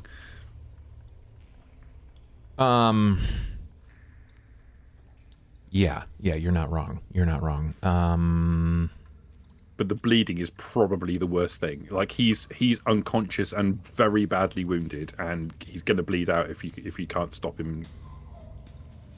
I need Detective alcohol. Is it just- Do you have any? Is it just from the back or the front? Is what? Sorry. Is the wound from the back or the front or both? He has one on the back and one on the front. The one on the back is on the lower part of his body, and the one on the front is literally just it's gone into his the flesh underneath his rib cage and up into his rib cage. Okay. Yeah, it probably looks like a clean entry, and then very rough Yeah. up as the guy slid into me. Okay. Right. Given how Yeah. tall is the detective? Probably like 5'8". The detective. Oh, the detective. Sorry. Fairly, probably close to 6 foot. 6 feet tall. And are you wearing your detective coat? Yes. Okay. I tell you to take your coat off. I'll take it off. And then also hand you alcohol because the priest asked for it. I need it to tear it into long ribbons. I'll pull out my knife and just like flick out the blade for you, and then flip it, hand it to you, handle side. Yep, I'll grab it and start cutting. I would use my own, but I have fallen into some variety of feces and what have you. There. I need something that I can press upon this to basically to hold. Like it's got to be more than just a little bit of binding, right? Like it's got to be something that's going to apply direct pressure. That's not just universally around. It's going to be targeted pressure. So, let me see. Do I have anything on me? What about a belt? A belt probably couldn't hurt. I was thinking something like a wood or like some sort of like plank of wood or a bound up shirt or something that might be able to apply like direct pressure. And I'm just filthy. And most of what I have on me is illegal substances that aren't drugs. Well, they're drugs, just not the kind of happy drugs. The courtesan has her shawl in her Cool. hands. That only has his blood on it, technically. Okay. Let's wind that up into like an egg, a very tight egg or ball, and we are going to try to wrap him up, and we got to get him out of here. If he wants to survive, like that, this is the best that we can do. We need to stymie the bleeding as much as we can on both spots. So this one in the front seems significantly worse, but we need to get him to triage.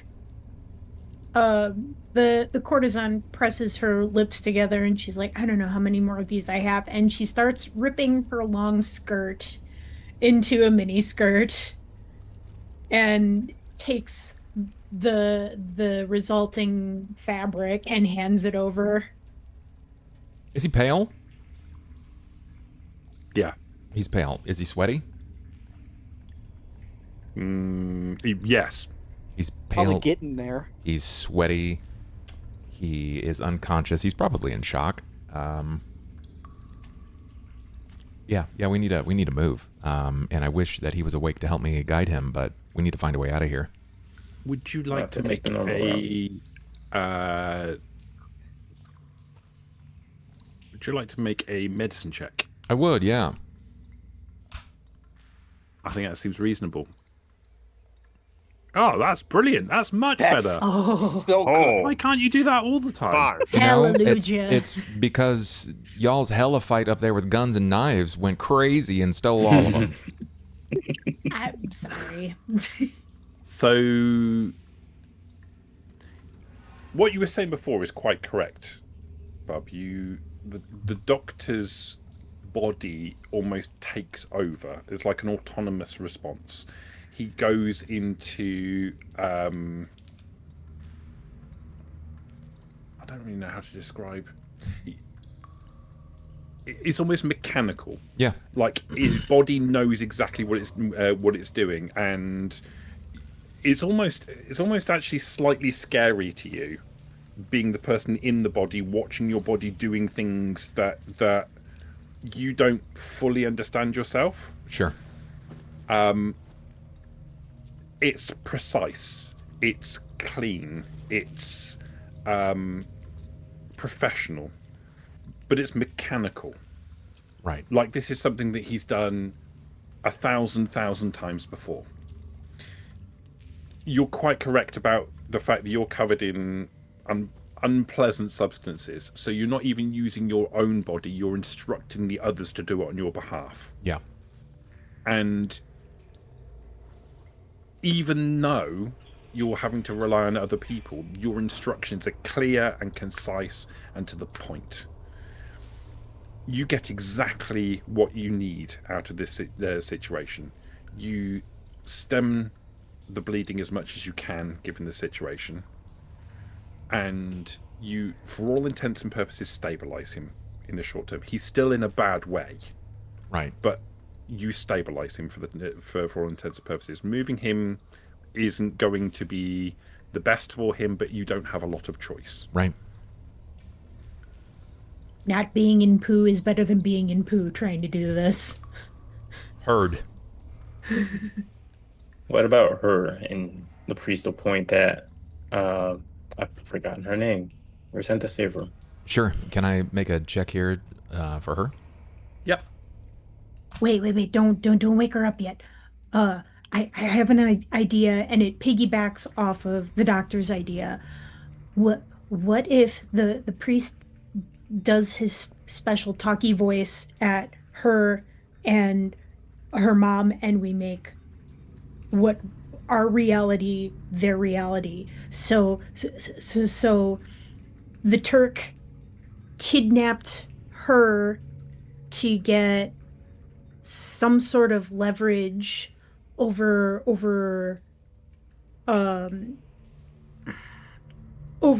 Billy's nephew.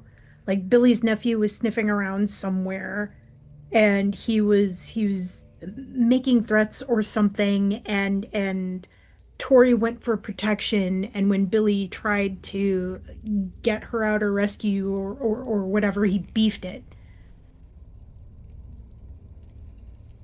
I mean, I don't think it's a bad call. Regardless, but it is important to note that when it comes to lying, we can only stretch it so far before it becomes far-fetched. So I've already ran some threads very, very tightly. So if we can place evidence to make it look that way, then yeah, that's great. But What if that's the reason Billy got killed by the Turk? Because he was poking his nose in places. Maybe he was the one who found out that the Turk was involved with, the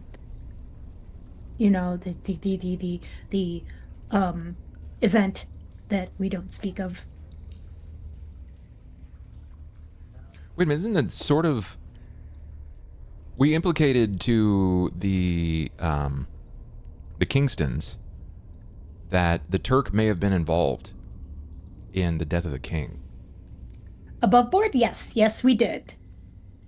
Which is Can I- why she's suggesting this. She's suggesting maybe the way we tie this up is the nephew suspected something. The Turk tried to leverage Tori's daughter because he knew that they were an item, even though they weren't an item. Right.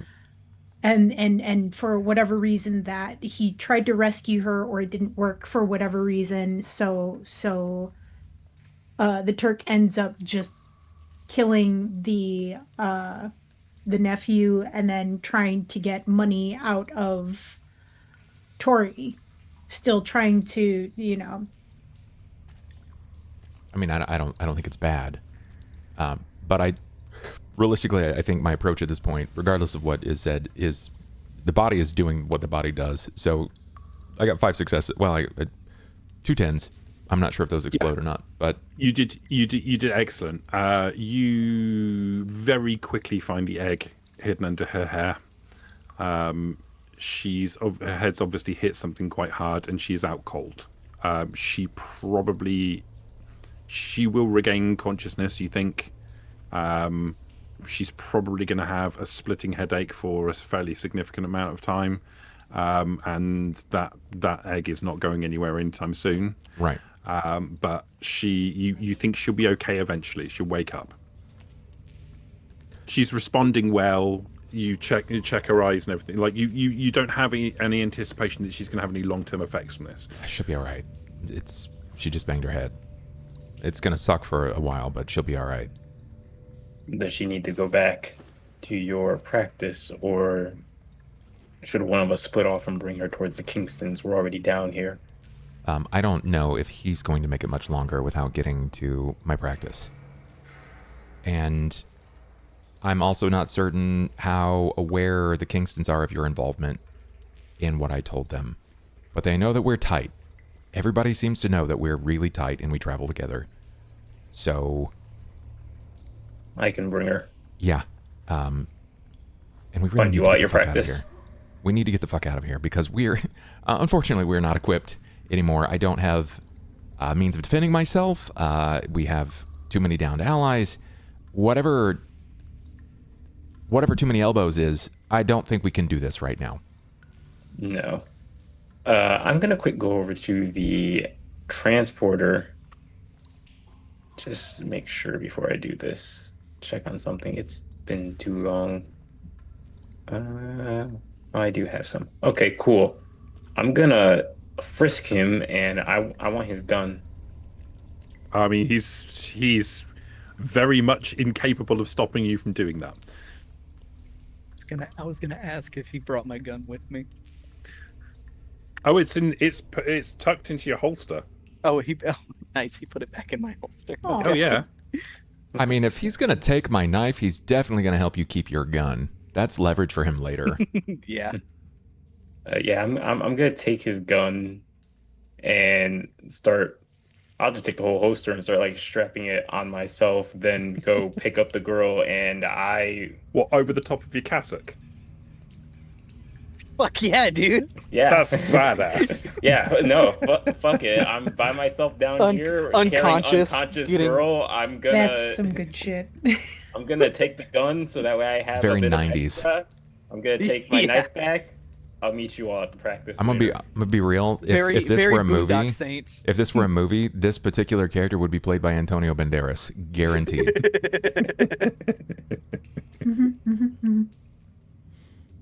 Yeah, we make our way, and unfortunately, that means that the detective is without a coat, and he's carrying the body of the transporter. Yep.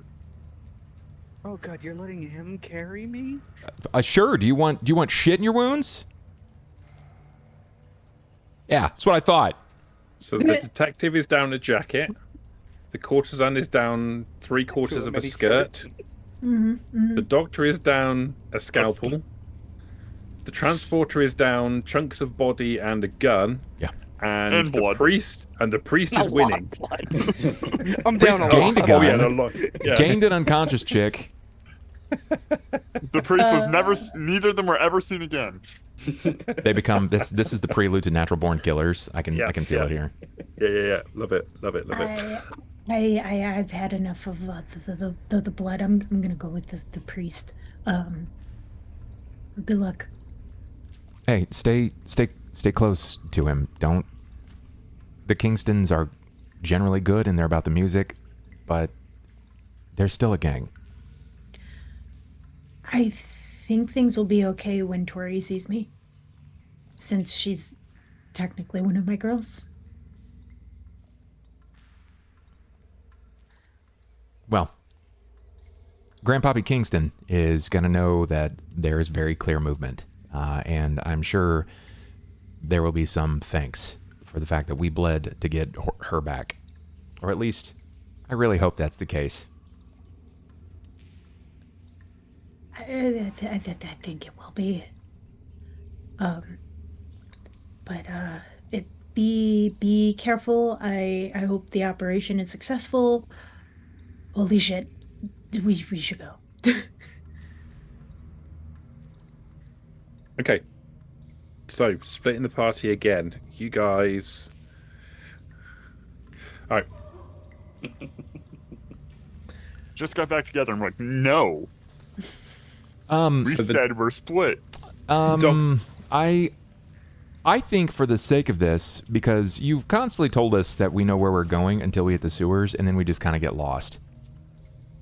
We're splitting, and my guide was the detective. Now the detective is carrying someone. Are we not moving closer to Fishman Magoo? Like, what does this look like? Are you not moving Should be going towards up Fishman? and Are we- not down. Because, frankly, above board, I'm still pretty peeved that I lost my scalpel. I think, When you there's some say- frustration. When you say Fishman Magoo, do you mean Elbows. Mr. Too Many Elbows? Yeah. Right. Okay. So you could be. Okay. I mean, Undercity doesn't really work like that. If that's your intention, then you absolutely are moving. in that Urchin! direction.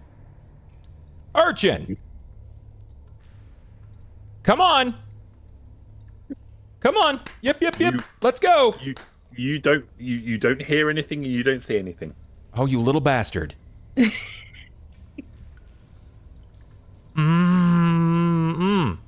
Got what you wanted.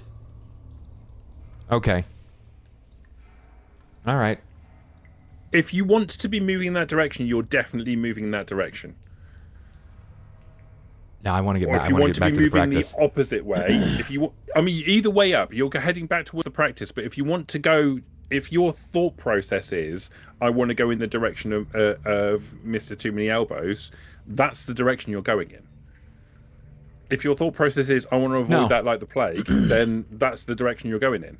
It's to the practice. I was just hoping that if he is going to come up and annex my blade from me, he could at least send me to, especially with me asleep. That feels like dirty dealings to me. That feels like very dirty dealings. In my defense, I tried to tell him it wasn't ours to give. Oh, I No one know. consented to giving it to him. He just picked it up. Yeah. Feel free to put a suggestion in the suggestion box. Oh, I will. I'm calling HR. I'm pissed. The one guy you'd feel like just should be like, yeah, here you go, and hand it to him was like the one guy was like, no, that's not ours. That's his decision, not ours. Well, Okay. the headcanon is to head back to practice. Okay, you head back in the direction of your practice, and you find yourself. You start to climb the ladder, or a ladder that you come across that leads back onto the streets. And as the camera follows you climbing up the ladder, it intersects with the ceiling above it and slides into darkness, and then rises out of a pipe in the wall as the two of you, carrying your third companion, walk across a bridge sometime later towards the entrance of the practice. The door is closed. There is a sign hanging up outside. It has a lot of information on it. You've seen this sign, this sign or something similar to it before, that directs patients to another location. Yeah. I'll draw my keys. There's no light. The lights are not on inside. I'll draw my keys and find my way in. You do without any difficulty. This is second nature to you. You know this is your turf. You know exactly where you are. You know exactly where everything is. Or you did. Someone else has been in here, working in your area. Right. Things aren't quite in the right place. We'll manage. I make sure to lock the door behind myself. Find my way to the rear side of the building where there is a room to operate, and I will try to save his life. And I will put the transporter wherever I'm told to put him, and help however I'm told to help. What it's not. What is the clean back teens? What is it called? The cleaning. Bacitracin. No, it's whatever the cleaning. Iodine. There's like an iodine something or else. Yeah, basically his whole body. I can't imagine he's even wearing clothes outside of like pants. And he will throw like a squirt bottle to the detective. You have to be here for this. I'm certainly going to need help. Yeah, I said I was going to help any way I could anyway, so. Okay. Can you do me a very, very simple? I think we're going to do this off of dexterity and medicine. Okay. Dex medicine, huh? I think. I mean, if you think that there is an argument for a different dice pool, I am prepared to listen. I mean, Depending on how long it goes, stamina, but I don't want to. I don't know what. Part of me still thinks that this is intelligence, but You think this is intelligence? yeah, I mean, I don't know. It just depends on what you have me doing. Well, I mean, surgery, effectively. Okay. Well, if have inherited the doctor's role, then a lot of that's like muscle memory, right? All right. Let it never be said that I don't listen. I will take what you're saying. Do an intelligence medicine check. Okay.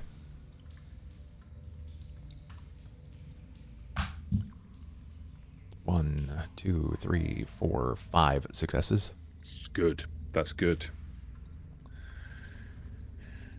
Transporter. Yes. You can get back 3 health levels. But can you convert them to bashing damage?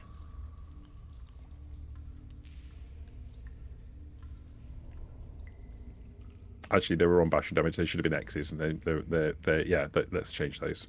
So those ones should be X's for lethal, and we'll convert those ones to bashing damage. Oh, you're already doing it. Yeah. So Right, what is so that? Incapacitated? That's fine. Yeah. So the incapacitated level is healed, and the maimed and crippled levels are on bashing damage. they are going to heal much quicker. They'll take a day or so to heal each. The other levels are going to take a long time to come back, unless you can find some way of being able to heal it quicker. You've I'm gonna done be an wounded for a while. excellent job. You've done an excellent job of this, Doctor. You stitch him back up again. You pad. You do. I mean, I don't really know. I'm going to line him up with every type of antibiotic that we have. Okay. You perform your trade excellently, and as you finish, he starts to come round. Okay. That was a lot faster than I intended. That's probably gonna hurt.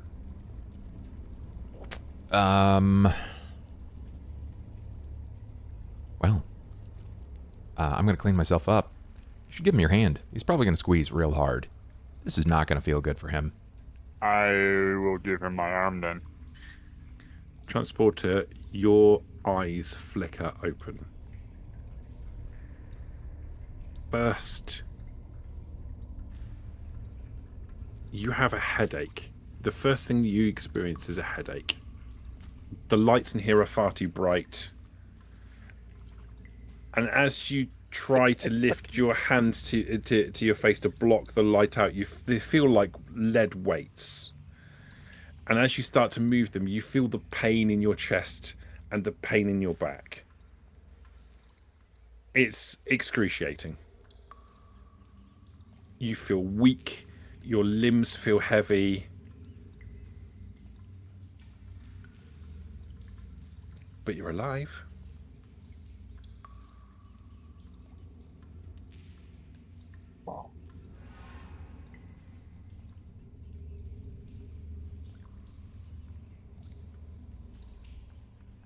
I'm just probably standing over him, staring down at him.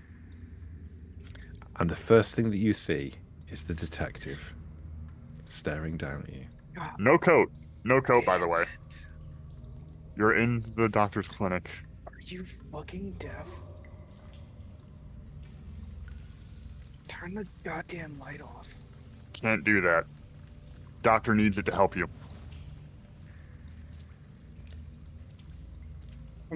Am I stitched up? Yeah. No. You reach up and you can feel. I mean, yes, and you can feel the fact that you're stitched up, but the stitches are really good. Really good. I'll try to put his hands down on the side. Try not to move. The doctor needs you to not move. It's a really heavy copper smell in the air. There's a very heavy smell of antiseptic.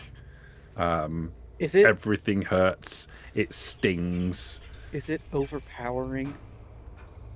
I wouldn't say it was overpowering, no. I think the doctor probably comes back, just like drying off his hands and still probably tinged in spots from the iodine or whatever he has to cleanse himself. How you feeling?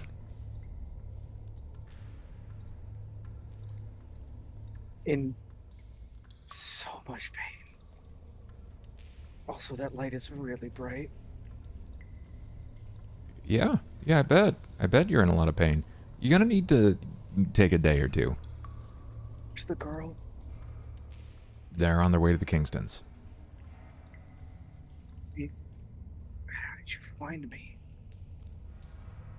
The urchin showed up. Well, the doctor was unconscious as well. And took the doctor's scalpel and the courtesan's mother's face. You really talk too much. I was gonna ask that anyway, but you kind of just gave it out. It's because it's you. We're a part of a group. Yeah, he's not wrong. You Which- need to be privy to this information. Frankly, is bullshit because I didn't agree to that. I told the urchin it wasn't our place to give the scalpel. He reached down and grabbed it anyways. I assume I'm basically naked. From the waist up, yeah. You've still got your pants are still on. Okay. But from the Right, waist because up, I you're wasn't basically hitting like the legs or anything. So No. You're lucky. They missed a kidney. We don't exactly have those laying around. oh, he missed. Yeah, I mean, you bled out a lot. Oh man, that felt like he got it. God, that hurt. When I looked, wasn't even nicked. Good. Okay. But seriously, you're gonna need to take it easy. Rest, hydrate, drink, that kind of thing. My limbs are so heavy. I don't think I'm not moving for a minute. Yeah, you lost a lot of blood. Speaking of which, I'm gonna have to find some of that. We didn't exactly have a surplus here, but... You know what, chap? And he slaps his foot. We did everything we could to save you. Now, this is a am I feeling it question for you. Am I thirsty? Yeah. Got any water, Doc? Yeah, I suppose we probably have some. Guessing that there's not a nice chilled water cooler lying about. I imagine you've got water though. Okay. Because you don't have running water, but you have. I imagine you have like a supply of water because you have to clean things. There's no two ways about it. So I imagine you've got a supply of water. And it's not going to be chilled or sparkling in any way. It's going to be fairly. It'll wet my whistle. Yeah. I'll run it off into, I don't know. I'm going to guess because it doesn't exactly have a still of glasses that it might just be like a kidney bean shaped tray. Yeah. I'll take it. It occurs to you that blood isn't the only thing you've lost. As you take the odd shaped tray filled with water, you look down at yourself and you realise you're naked from the waist up, but it's not just your clothes that are missing. I was gonna ask about my guns next. That was the priest. Where's my? What do you mean that was the priest? I took your firearm. Oh, are they not here? No, they went to the Kingstons to drop off the woman. I think her name was Tori, right? Tori? Yeah. Sally, two Tori. Either one. They're whatever. Honestly, that's fine. He's good. He's good for it. Not like I can pull a trigger right now. Oh. I hope you got the guy that did this to you. Oh yeah, he's so dead. That was him falling. And I'm pointing to my stomach. I was down. He was running at me. It fucking blew his blew the back of his head out. And he fell. Blew out his back. And then he slid a little bit farther. Damn. And he like looks down to see how like he like the stitching is good, like really just looking at the skin to see how bad of a like, because he felt it going in and it felt kind of like zigzaggy a bit, just to see like how bad it really was. Oh yeah, you're gonna have a neat little scar for a long time. Holy shit. Yeah.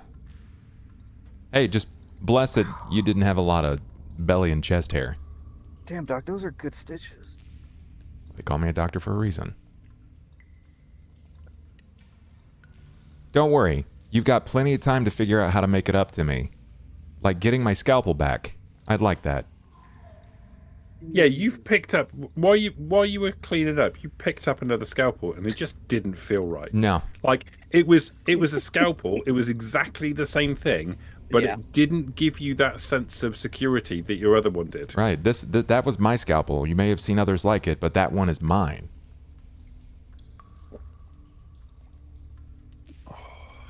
That's good. Yeah, I just hope that we hear back from the others soon because they know that we're here. I don't Speaking of think we need which- to move. Speaking of which, our camera transitions, moves behind the doctor, and comes out behind the courtesan. As the priest and the courtesan walk down a long tunnel in the pipes. One that the priest has been to before, towards a barrier. As you step down the tunnel, you can see motion to your left and right. From behind boxes and crates, you can see bodies moving. The priest is doing his best to pretend that he hasn't noticed them, to give them like a false sense of security, whoever it is. He's just whistling the tune of Over There to himself while slowly moving his hand towards the gun. You can hear footsteps behind you. And you can see to your left and right people moving in to encircle you. They're not making a beeline, they're kind of casually moving.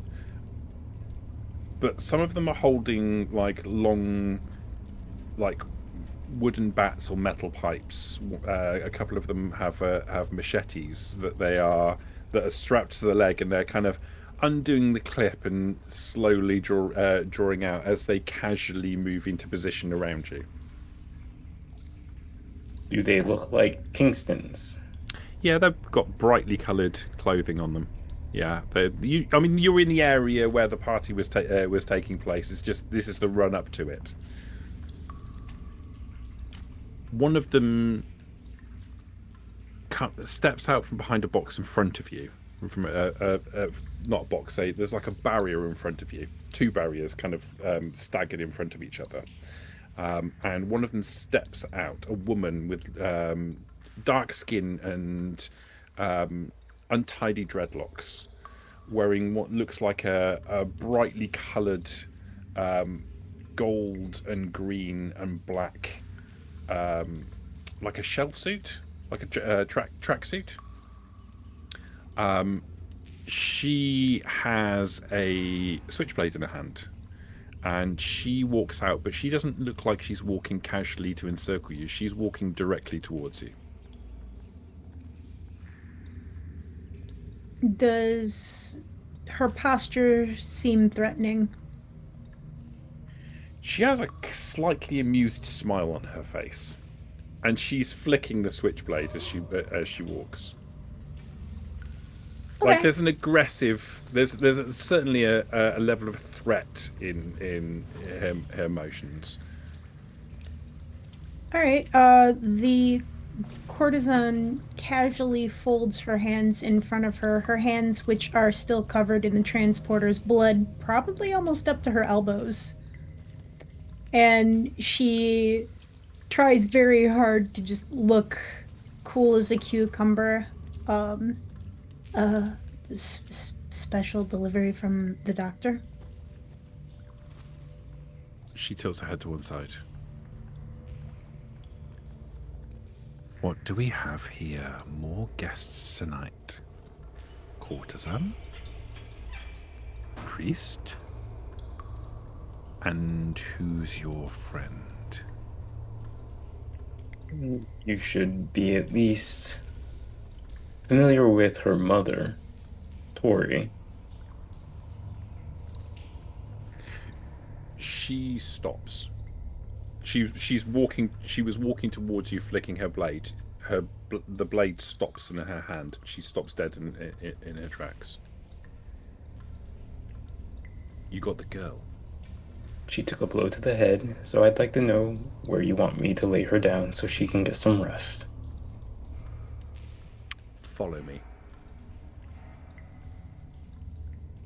She turns on her heel and moves quite quickly back in the direction that she came from. The priest will follow. He picks back up with whistling the tune to Over There again. You can still hear the footsteps behind you, and you can still see the others sort of casually matching step with you. Yeah, the courtesan is right next to him. She's on the side that he has Sally. The woman leads you through the barrier and beyond. The party is wound down now, but there are still people standing around and talking, eating. There's music. A a violinist is playing music kind of quietly now. You can see raised on the boxes, just as the doctor did before, a large throne and a small chair sat next to it. An older man sitting in the throne, and a woman that the courtesan recognizes, Tori, sitting in the chair next to him. She looks worried, and he's talking to her, trying to calm her down.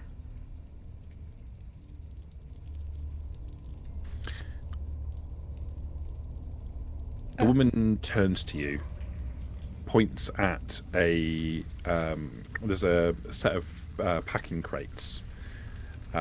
She points to the packing crates, put her there, and wait. Priest will simply just nod, walks over, very gently places her down. And the courtesan helps guide her head so there's no more brain damage. She moves towards the raised platform, but she doesn't get there. She gets about half the distance and whistles. You can see some hand signals as the older man turns and looks. And then Tori turns and looks. The Kingstons are paying attention to the hand signals and the communications going on between the woman and the older man. But Tori launches herself from the chair, drops heavily from the platform, and runs initially towards the courtesan, and then she notices her daughter lying, and her trajectory changes. She runs directly towards her, falls on her, wraps her arms around her, and you can hear her crying. The older man stands and slowly moves towards you, drops off of the stage and moves towards the pair of you.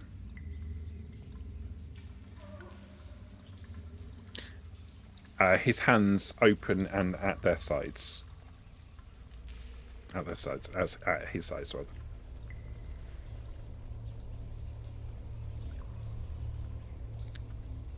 I can assume you are the head of the Kingstons? Jack, the doctor mentioned me. Yes. Is she still breathing?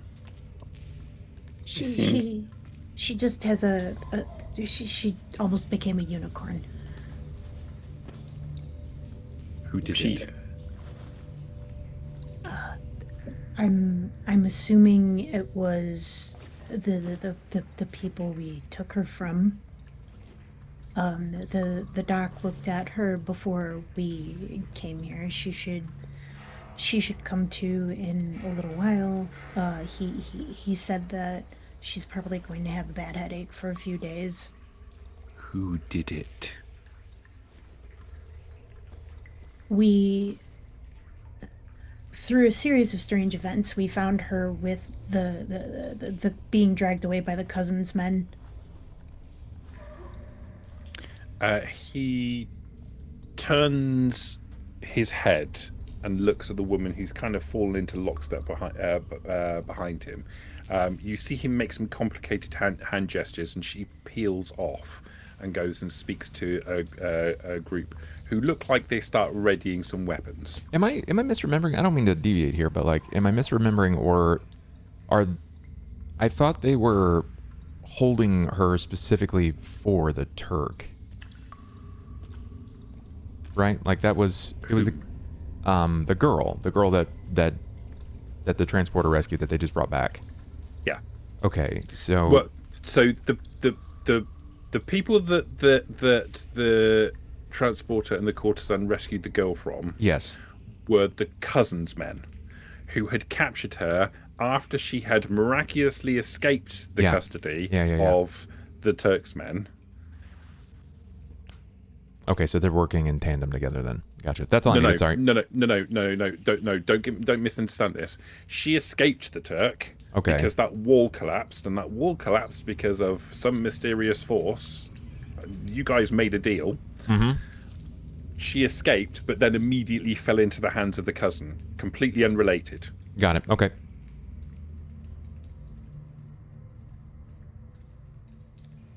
Because the urchin's a dick. He gave you what you wanted, but wanted some chaos to go with it. Because not having the chaos is boring.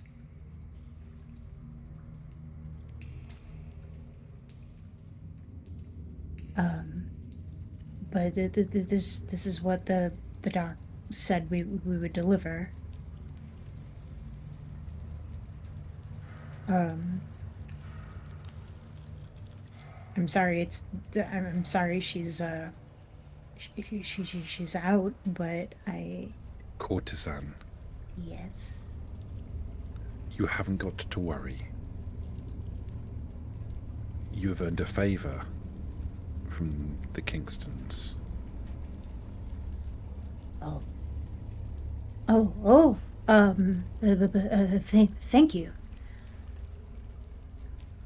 I lean down and whisper in her ear, "We're not getting the body back anytime soon. Perhaps have them protect your girls."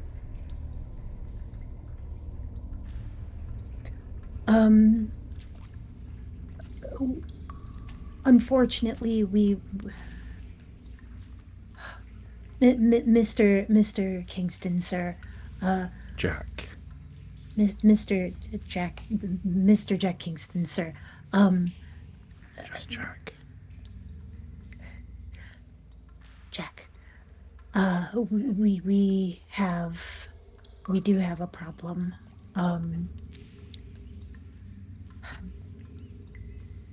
Due to a series of unfortunate events, I find that my girls are being threatened.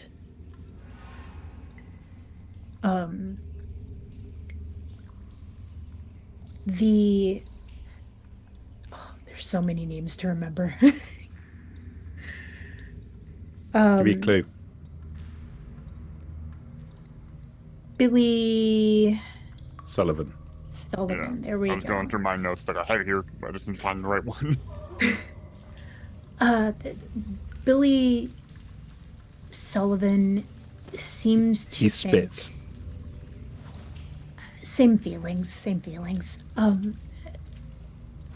That Gilded Turd seems to think that there is some sort of connection between my girls and the disappearance of his nephew,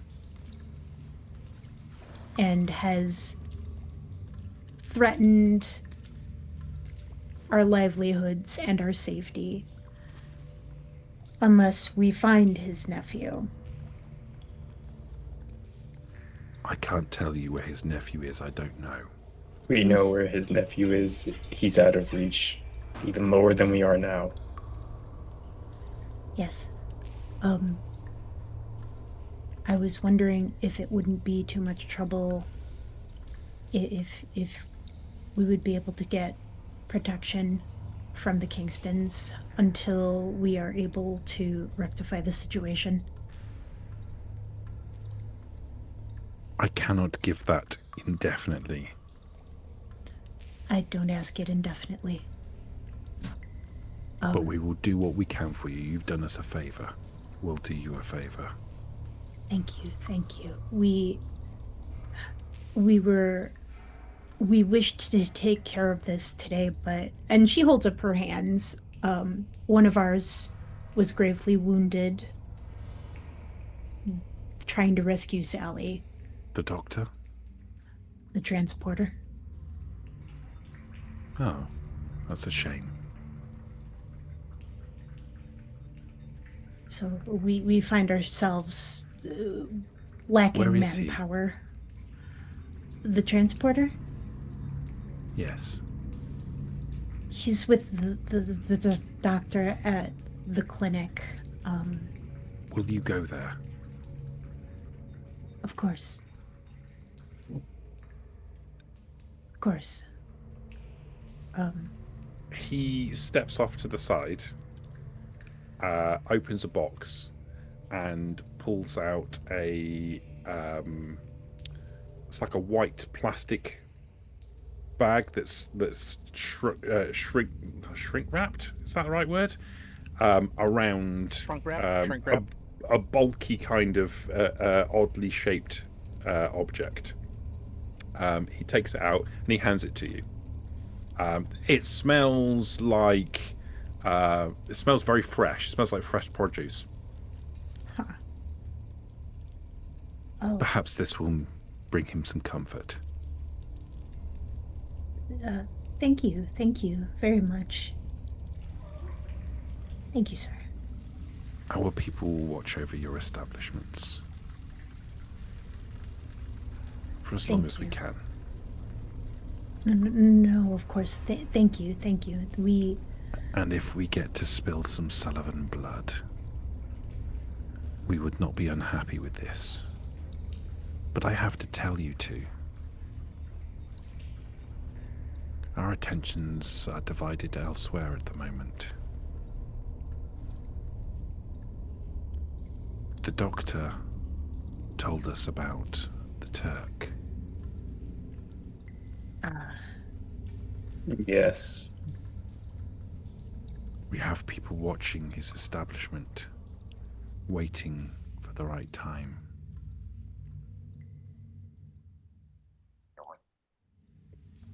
Okay. Above board, do we know whether or not the doctor planted the seed that the Turk might have had something to do with the Sullivan kid disappearing? Don't know, did he say that? He's mentioned it to us. Yeah, Then Okay. I mentioned it to anyone's Yep. ear that I could bend. I think I even mentioned it to the Kingstons. Yeah, we first mentioned it when we were all together at the house. Yeah. It's just whether or not these guys know that you said that. Yeah. Yeah. Okay. Okay. Cool. Then, if he did say that, we know where the Turk dumped the body, and that's what the Sullivans want from us. Well, he said that he wanted his nephew. He did not specify whether or not he needed to be alive. But we know where he was dumped. We just can't get to it, especially with the transporter being injured the way he is. I can give you men to watch your businesses, or I can give you men to recover the body. I can't do both. No. Of course not. The courtesan looks to the priest questioningly, as though she's like, what should we do? People are gonna get hurt either way.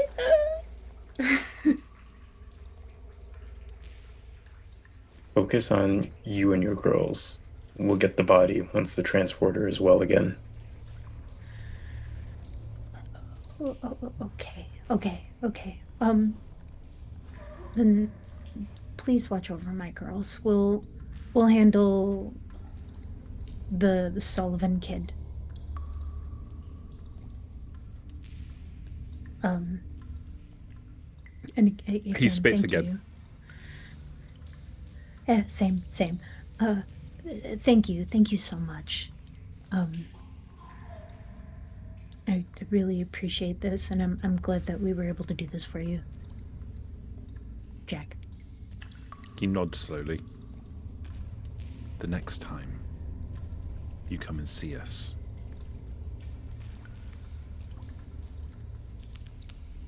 you won't be stopped. Oh. Thank you. I hope that we can develop a strong friendship, allyship, whatever you'd like to call it. I see something positive in our future. Thank you. I'm glad to hear. Now we have business with the cousin. You'll have to excuse us. Of course. Be- Hopefully, under better circumstances next time, Jack. I Yeah, look oh. forward to it.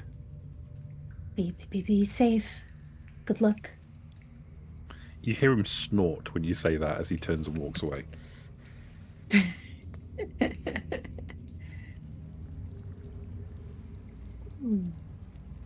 And the courtesan's not going to say anything to Tori. She's just going to squeeze her shoulder, with her blood-stained hand, I guess, since there So- wasn't really anything to wash her hands with. Tori turns and looks at you, and there's tears staining her face. And she kind of reaches up and squeezes your hand back, but her entire attention is on her daughter now. Oh yeah, that's fine. She wasn't expecting much, given the circumstances, so she's just going to squeeze her shoulder and look at the priest, shall we? As you're doing that, priest, you're going to see there's a lot of movement in the camp. The music stops, and it looks like people are getting ready to move out. They're collecting belongings, but there's a reasonably large contingent of Kingstons who are gathering together and gathering weapons. And they look like they're about to mobilize. A bunch of people grabbing weapons heading towards the direction. Nostalgia as he looks at that and turns to the courtesan. Let's go see if they were able to put the transporter back together. I hope so, and I hope he didn't get too much poo in him.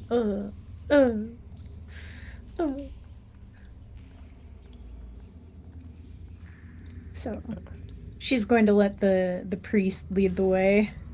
Okay. I'll take point. You walk back towards the barrier, and as you pass through the chicane that is the way it's been set up, the camera dodges around in front of you, and as it does, it passes through shadow and comes out again from shadow into light, overlooking the entrance to the doctor's surgery as your steps bring you to a halt in front of the door. The front office is in darkness, but you can see lights beyond. The door is locked. I knocked twice hard.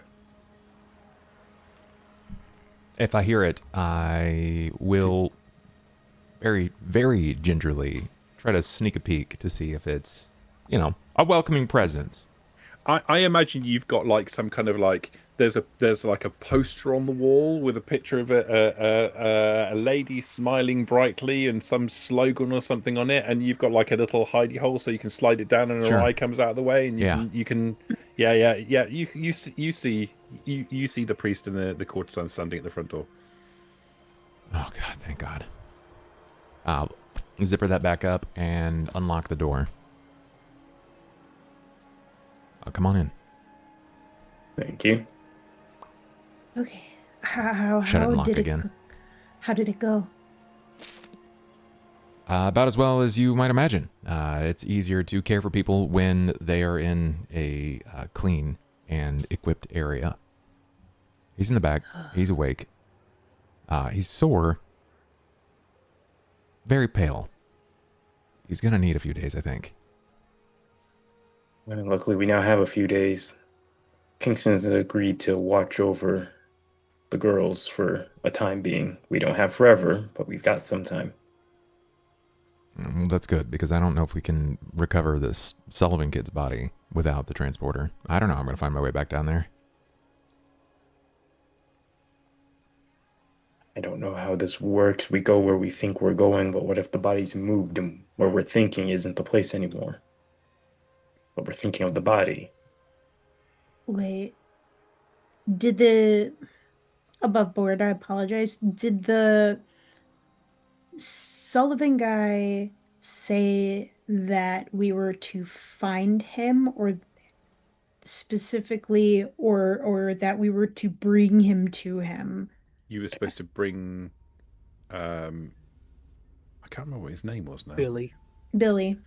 Billy. Find Johnny and Tori. Or Johnny. Billy Yeah. told me to find Johnny and Tori and bring them to him. Yes. He gave us Okay. 48 hours. Okay. So we we we have what I think one more day. 36 Yeah. hours at this point, probably. Oh, 36 hours. Ooh. Um okay.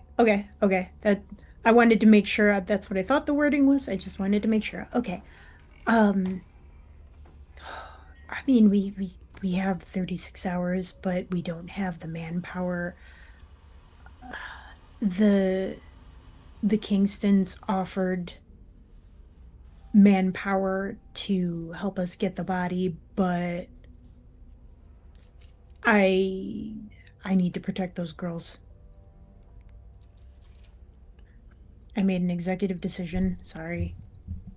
It's fine. I'm with you on it. I don't think feeding the Kingston's men to a monster exactly helps us maintain good relations. Let's be Yeah, real. no, they're super nice. I didn't want to bring them down there and to the what did you call it again? Too many elbows? Captain Yeah. Fishman? Yeah. Yeah.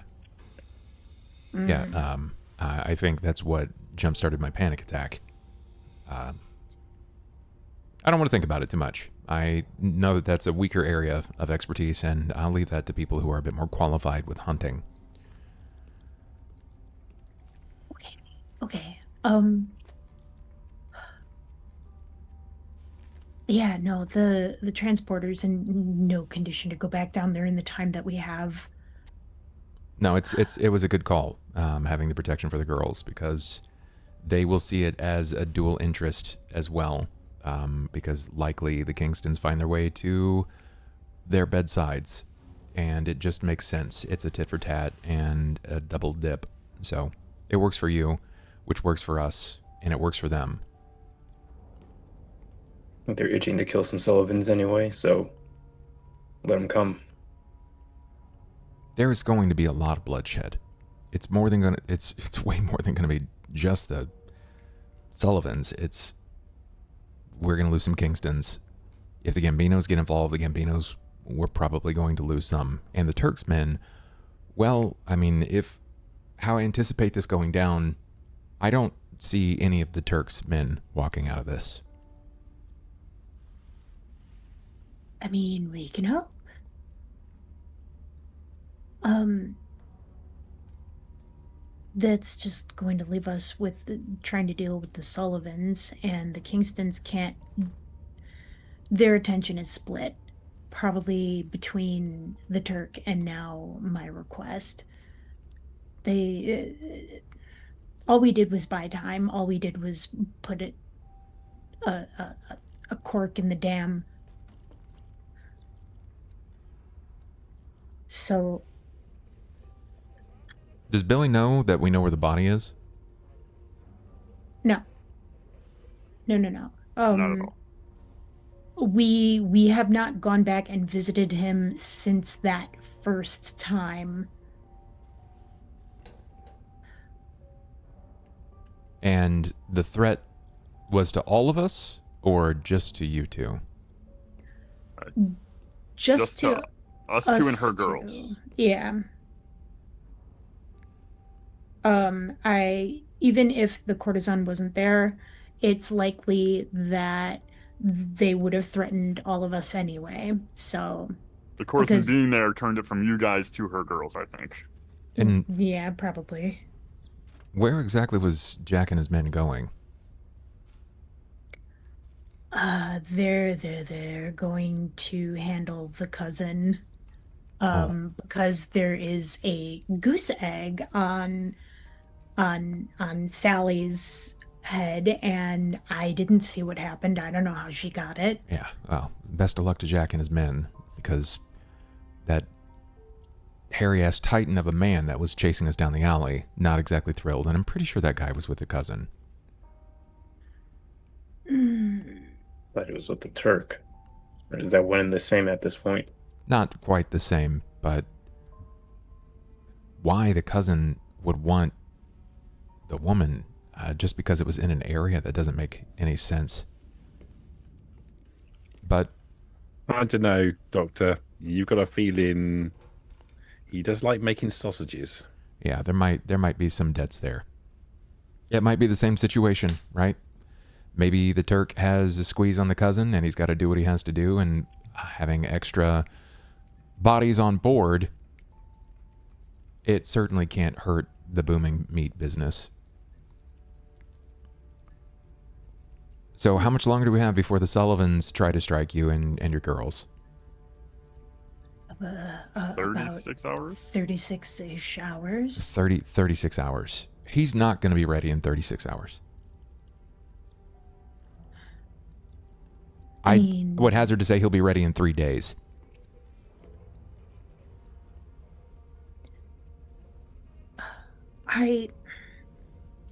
The guy's kind of a dick. I don't know if. Oh, sorry. I don't know if we'll be able to buy time, because technically we do know where he is. He's just unreachable. Theoretically, we could send him and his merry band of jackasses to go get him, but he told us specifically that we had to bring him to them, and Bring him and Tori to Billy Sullivan. So I didn't realize it was also Tori. This was never going to work then. How are we supposed to bring Tori? How big is I know Sullivan is a street level gang. I also know the Kingstons are a street level gang, that the Gambinos are bigger. They're a bigger unit, right? I mean, they're technically also a street level gang. They're just they're just operating at a high level. A higher level. Are the Sullivans about the same or lesser than the Kingstons? The gangs are all pretty evenly matched. Pretty evenly matched. Okay. I mean, it's greater or lesser. Like, it kind of depends on what contracts they've got at the moment. The Gambinos kind of riding kind of high because they have a contract with the elites. Okay. Incidentally, if I might just add one thing, in my notes it says that Billy gave you 48 hours to find Johnny and return him to his family. yeah, Or I lots of didn't people were gonna think get hurt. I Tori's didn't name think didn't come up. Tori was okay. even. Mine's notes say Hold on. both, so I'll just get rid of that. And we know who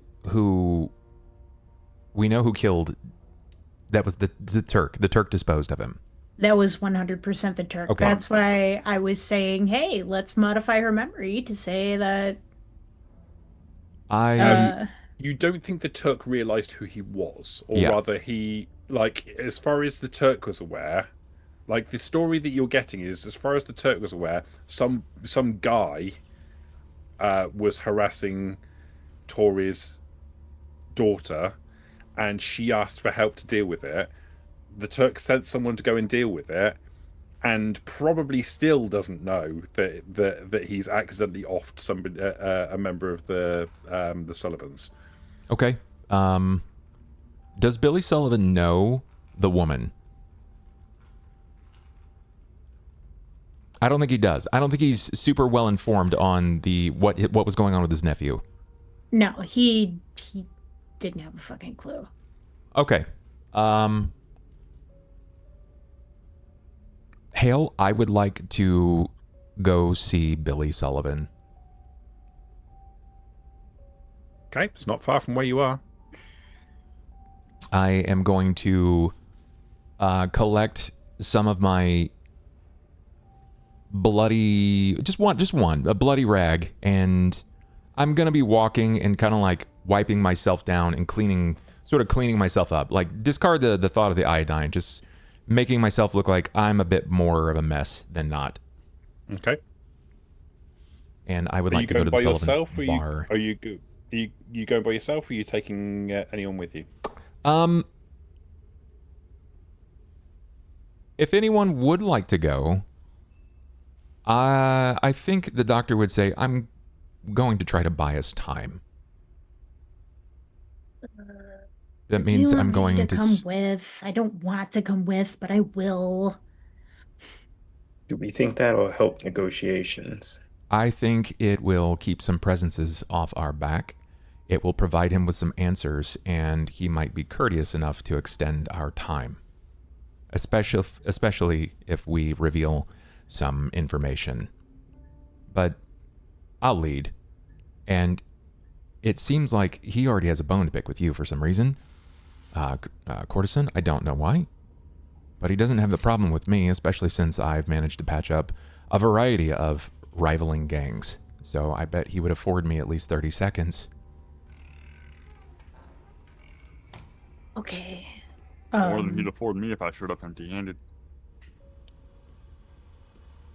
Yeah, no, you are definitely not going back there with anybody or alone.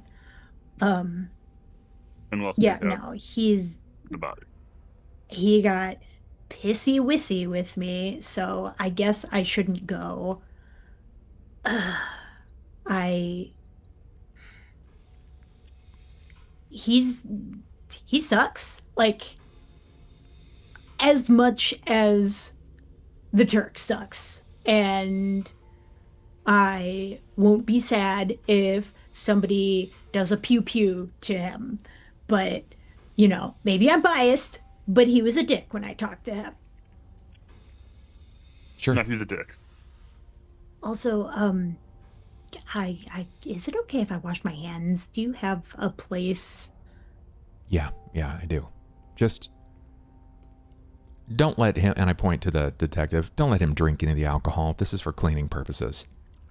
This alcohol's not for drinking anyways. Not that stupid. Yeah, Though, said every I mean, alcoholic. Your hip flask is decidedly empty, given the fact that a lot of it was used to clean the wounds of the transporter, and beggars can't be choosers. I'll be back. Lock up behind me. Okay, I'll knock 3 times. Okay, I'll keep an eye on everybody. I'll go with just in case. I'll collect the bloody rag and just kind of like rubbing it into my hands, making it look a little more bloodstained than not. Okay. Probably even take it and long. like wipe it across my forehead, like make it look like I've been in some of the mess. It doesn't take you long. You walk out the front door of your practice, and you can see the plough and scythe. It's a distance away, but you can see the plough and scythe some distance away. Well, priest, I don't think he's going to hurt me. I don't have a reason to believe he's going to hurt me, but let's just hope this works out. Well, nobody's hurt us so far, so...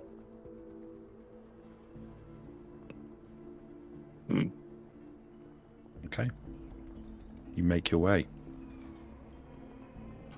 And you walk to the door of the plough and scythe. Is it shut? It is shut, but you push it and it opens. As it opens, you hear the sounds of people drinking, laughter, the chinking of glasses. Cigarette smoke rolls out of the door at you. I'll head to the bartender and I'll ask for Billy.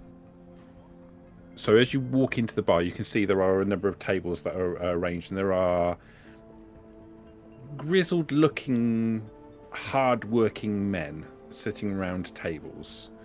Most of them are wearing kind of flat hats and woolen coats. Most of them are smoking quite heavily. There is a miasma throughout the bar, kind of hanging in the air. Sure. You recognise as soon as you walk into the bar, Billy Sullivan is standing, propping up against the bar, a glass of scotch in his hand. there's a woman standing behind the door, the bar, cleaning glasses. He glances over at you, and then turns and props up, leans against the bar, and watches you as you walk in. If I see him, I will walk in his direction, not like running, not hastily, but I'll still continue wringing my hands and then take the rag and kind of like throw it up under my arm. A priest and a doctor walk into a bar. What's the punchline? Well, it's a less than enjoyable one, that's for certain. Billy, do you have someplace private that we could talk? Yes. Do you Well- have a reason for us to have a quiet conversation? Yes. I have some news on your nephew. He turns to the girl behind the bar and points at a bottle. She takes it down and hands it to him and pushes some glasses across the table at him. And he picks up 3 glasses and an expensive bottle of scotch and walks towards just inside the entrance to the door. Off to the right-hand side, there's a door kind of at a funny angle. And he pushes it open, and inside there's like an octagonal-shaped room with a table in the middle and bench seats that sit all around the outside of it. He walks in. He slides into the bench seat entirely around until he's sitting opposite the door. Puts the bottle down, puts the glasses down, opens the lid, and starts pouring. Are there 3 glasses or just 2? There's 3 glasses. 3 glasses. Does he pour himself first or pour us first? He just pours 3 glasses. Okay. As an extension of trust, I will wait for him to invite us to sit down, and before my ass hits the seat, I will drag the glass across the table, and I will slam it down real quick, put the glass back down, then wipe my forehead, sort of like streaking the blood across my forehead. He gestures at the seats, so yeah, absolutely no problem. I sit down, I'll take my glass as well. Billy, we're on some tough times here. He leans forward and puts scotch back into your glass. I just spent the last hour or so trying to save my flatmate because they were pointed in a direction under the threat of Sullivan reaction. Something regarding your nephew, and I didn't get all of the details at first, but I was told that they were threatened, and that's fine. It's your purview. It's your job to threaten people if you so desire. It's my family, Doctor. I understand. Before you jump to conclusions, please let me finish, because you're going to want to hear this. I'm listening. We needed to do some digging to find out exactly what happened to your nephew. They said that you wanted him back. That they had 40, was that right? Priest, they said 48 hours, right? I believe so.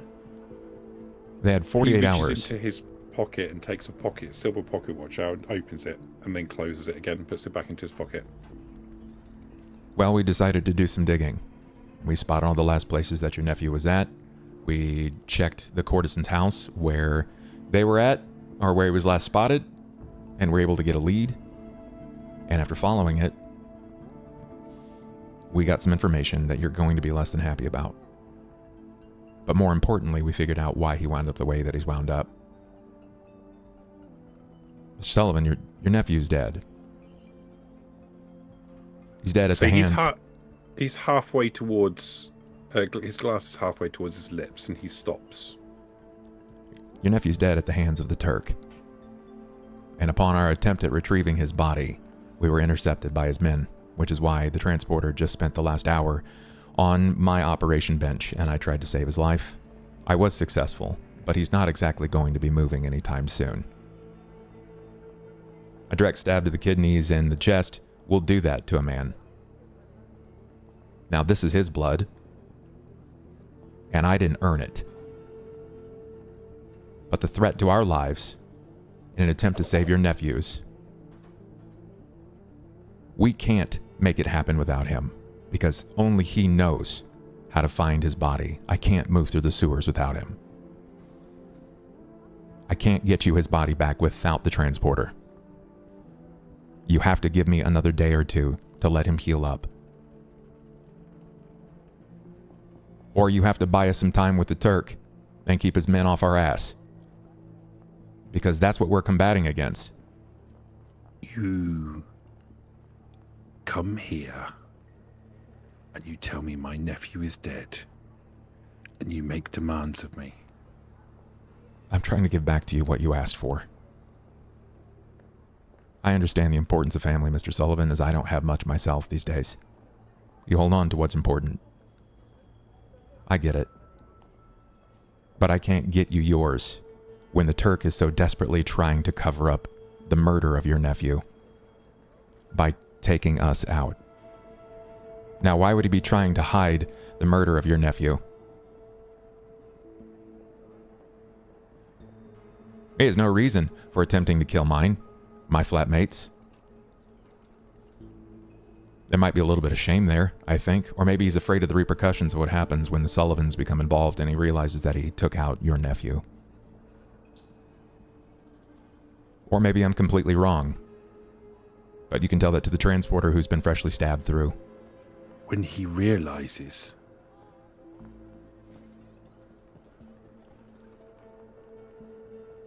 Or maybe he's realized, and that's why he sent some of his men down there. But having been next to his marble slats back there in the bathhouse, I know his men. I've patched some of those very same men up. Just like I've patched up some Sullivans, and I don't forget the faces of the men that come to my table. We know that. So Billy, how can I help you? Because I want to. I want to free and clear their name. I want my flatmates' safety afforded to us. And let's be honest, I'm not exactly a young buck, so I'm doing what I can. Doctor.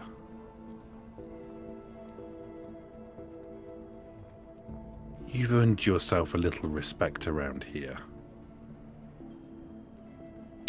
So I will tell you this in good faith.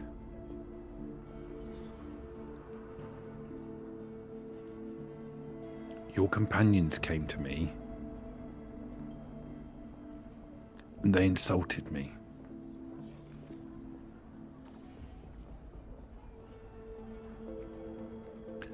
I have a reputation to maintain.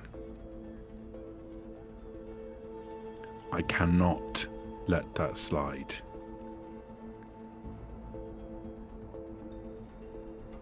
We're not asking you to forget. And as I get his attention, Yeah, I'm just requesting that you give us 3 days more. And I'd like to spend a point of willpower as I put him underneath a hypnotic suggestion. Okay.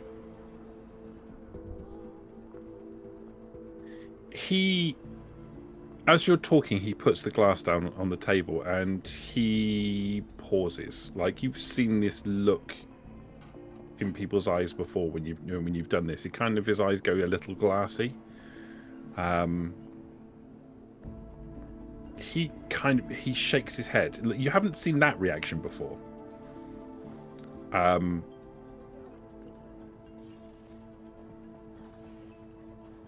He looks thoughtful. Billy, if it was the detective that had offended you, there is no amount of apology that I can afford you that would lean into the truth. Frankly, as much as he is a flatmate and I've operated with him in the past, he's still an alcoholic. That's not an excuse, Doctor. I understand. That's a reason. But it's not an excuse. But I'm a fair man. Harsh as summer. Harsh as winter. Fair as summer. Yeah, I get it. So I'll give you your 3 days.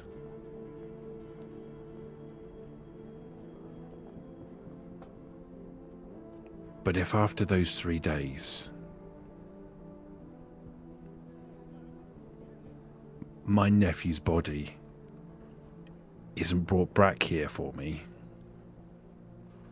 I'll extend what your other two had coming to all of you.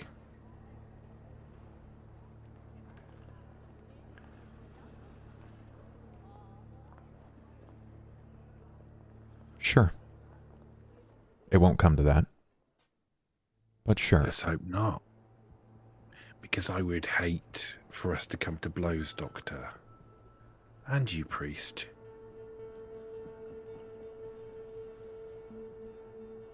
You have respect around these parts, and I would rather keep you as friends than make you my enemies. I came here on neutral terms. I didn't wish to flash my respect earned. I just wish to explain the situation to afford you the target that you actually crave. Yeah.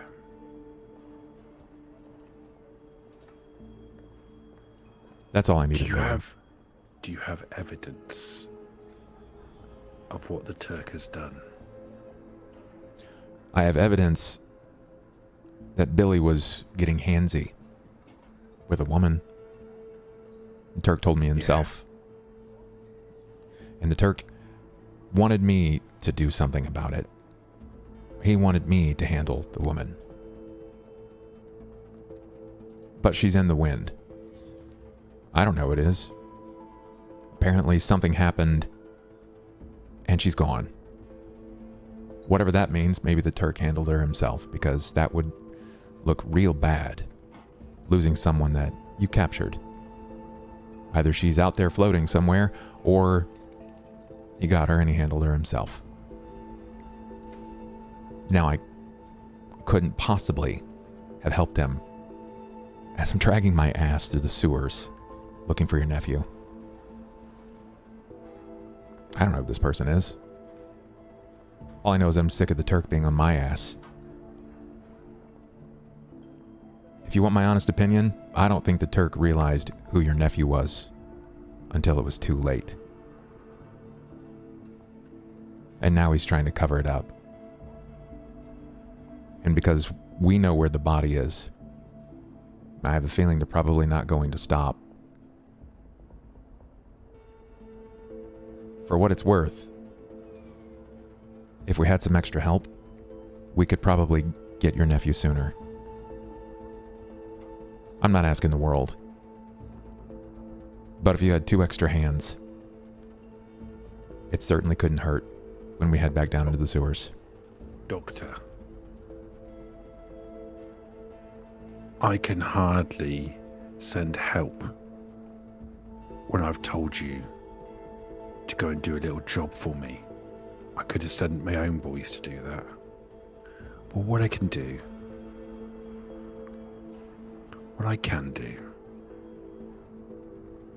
Is there any kind of role that I can use to sort of help here with this? I don't know, is there?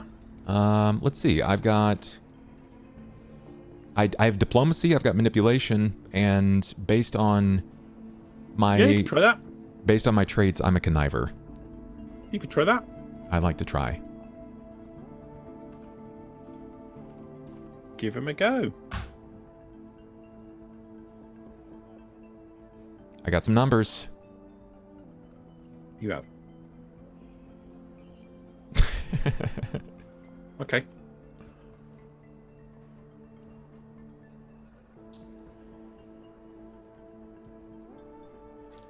He kind of rubs his chin.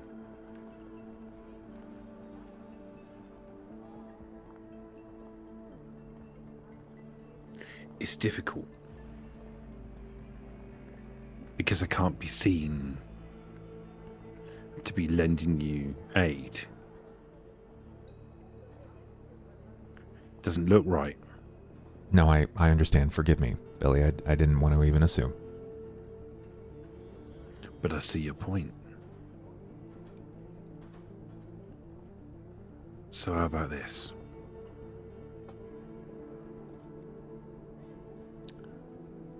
I could send you some tools to help you out.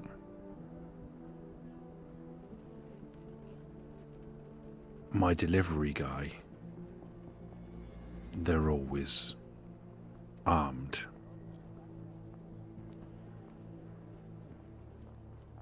But he comes back fully safe, patched up if needs be, and nobody knows about it. I wouldn't speak a word of it to anyone. And you can guarantee, so long as we are not met again by the Turk's men, that he will come back safe and patched up, well fed and watered. Because if he don't come back in pristine working order, it's a lot of glass on the front of your practice. Billy, let's be It fair. services a lot of people, and What can I do about the Turk's men? I'm not lying about this. If there's something down there that's or someone down there that's hurting people and it's Turk affiliation, if they're going to attack me and my people, what are the my Sullivans? boys aren't afraid of a scrap, Doctor. All I'm saying is that I can't guarantee he's going to come back fresh as the day he was born. If there is a scrap. Cuts and bruises is one thing. But he comes back in working order. Is he handy with a gun? Yeah. He's a Sullivan. Okay. Okay. If we can't arrange this ourselves, then we'll come back.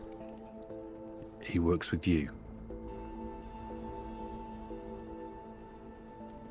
Yeah. Yeah. Tell him to prep himself. It's a climb. I've never been that low in the sewers before. It's dirty. Disgusting. In the pipes. In the deepest. In the dark. They're trying to hide the body, Billy. You see it. You see a flash of something that crosses his eyes that you would imagine would probably look like fear on another man's face. Yeah, now you understand. Like this. Well, we don't know what this is about. We just want to They've get his gone to body great back. lengths.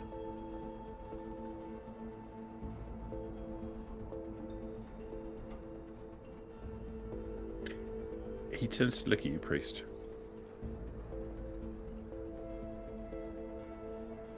The deal we're making here today. There's weight to this. And importance in people not finding out.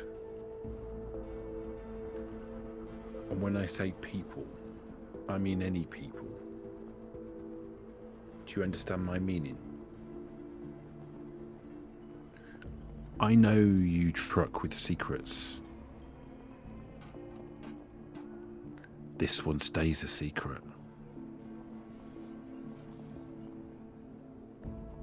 And it's a very valuable secret.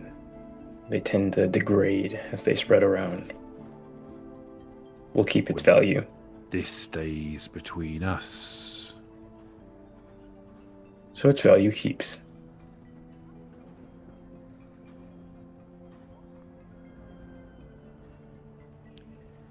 Don't disappoint me, boys.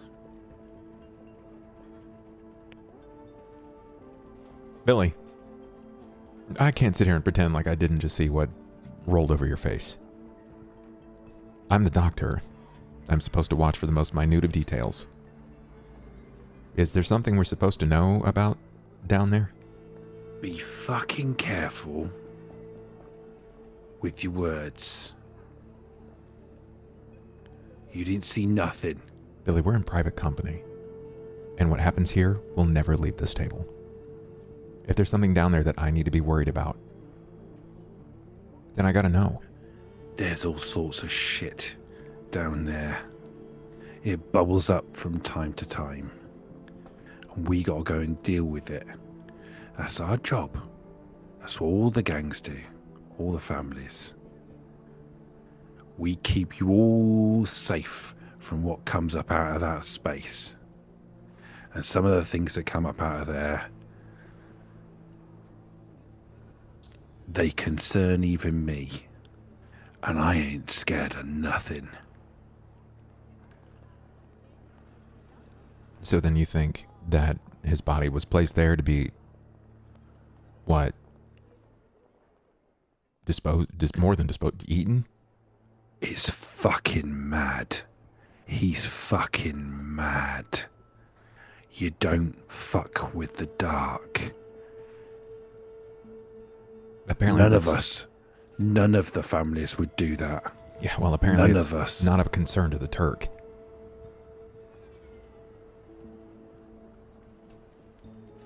How do we equip ourselves for that, priest? You got anything in your book about this? Well, I had the whole book memorized. Hale, was there anything in the book about how to deal with the dark? Not that you can recall. But dealing with the dark's kind of a broad subject. Fair enough. You could try referencing what you've been told about the entity.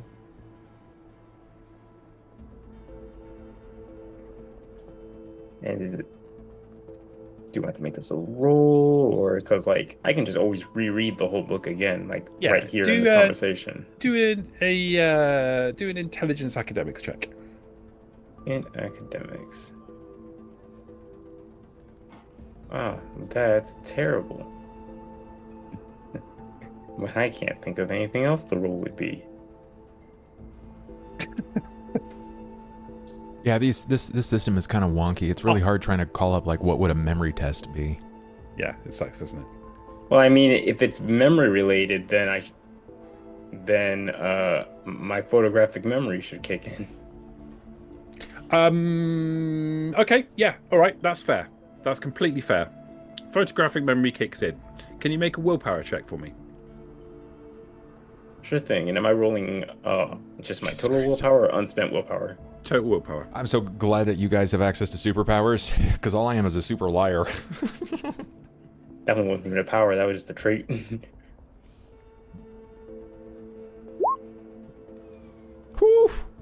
5 successes. You start to think about the book, and you start to think about the entity as it's been described to you. And you start to picture it, and it slides off your brain. And that doesn't seem right to you, so you try again. You start to picture it, and it slides off your brain again. And you try it a third time, and you can't keep hold of the image in your mind of the description of the entity because your brain is rejecting it.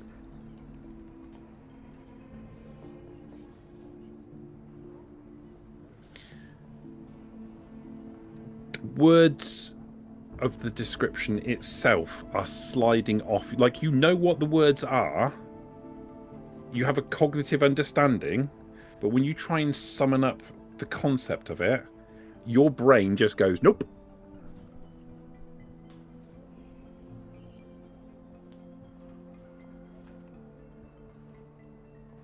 I wouldn't even be able to properly describe what we're dealing with. Excellent. Despite the fact that I know what it is. Doesn't want to be known.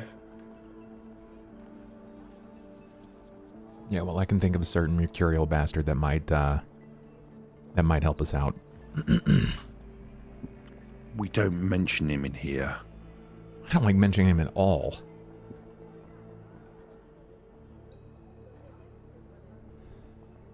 Billy will be in touch. It'll probably just be me, but I'll be in touch. 3 days, Doctor. 3 days. My patience will run out.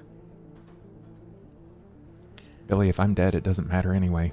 If I die in the darkness below, it doesn't matter. But Then don't die. if I do die in the darkness, you know where your nephew's body is.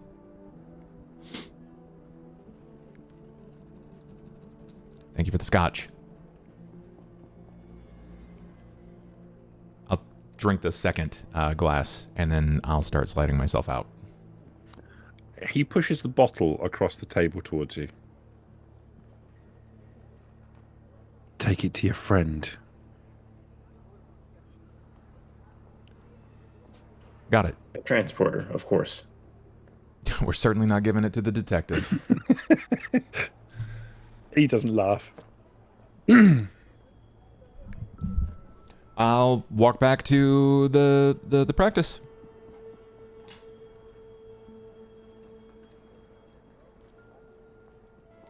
That's the best we're going to be able to get with him, Doctor.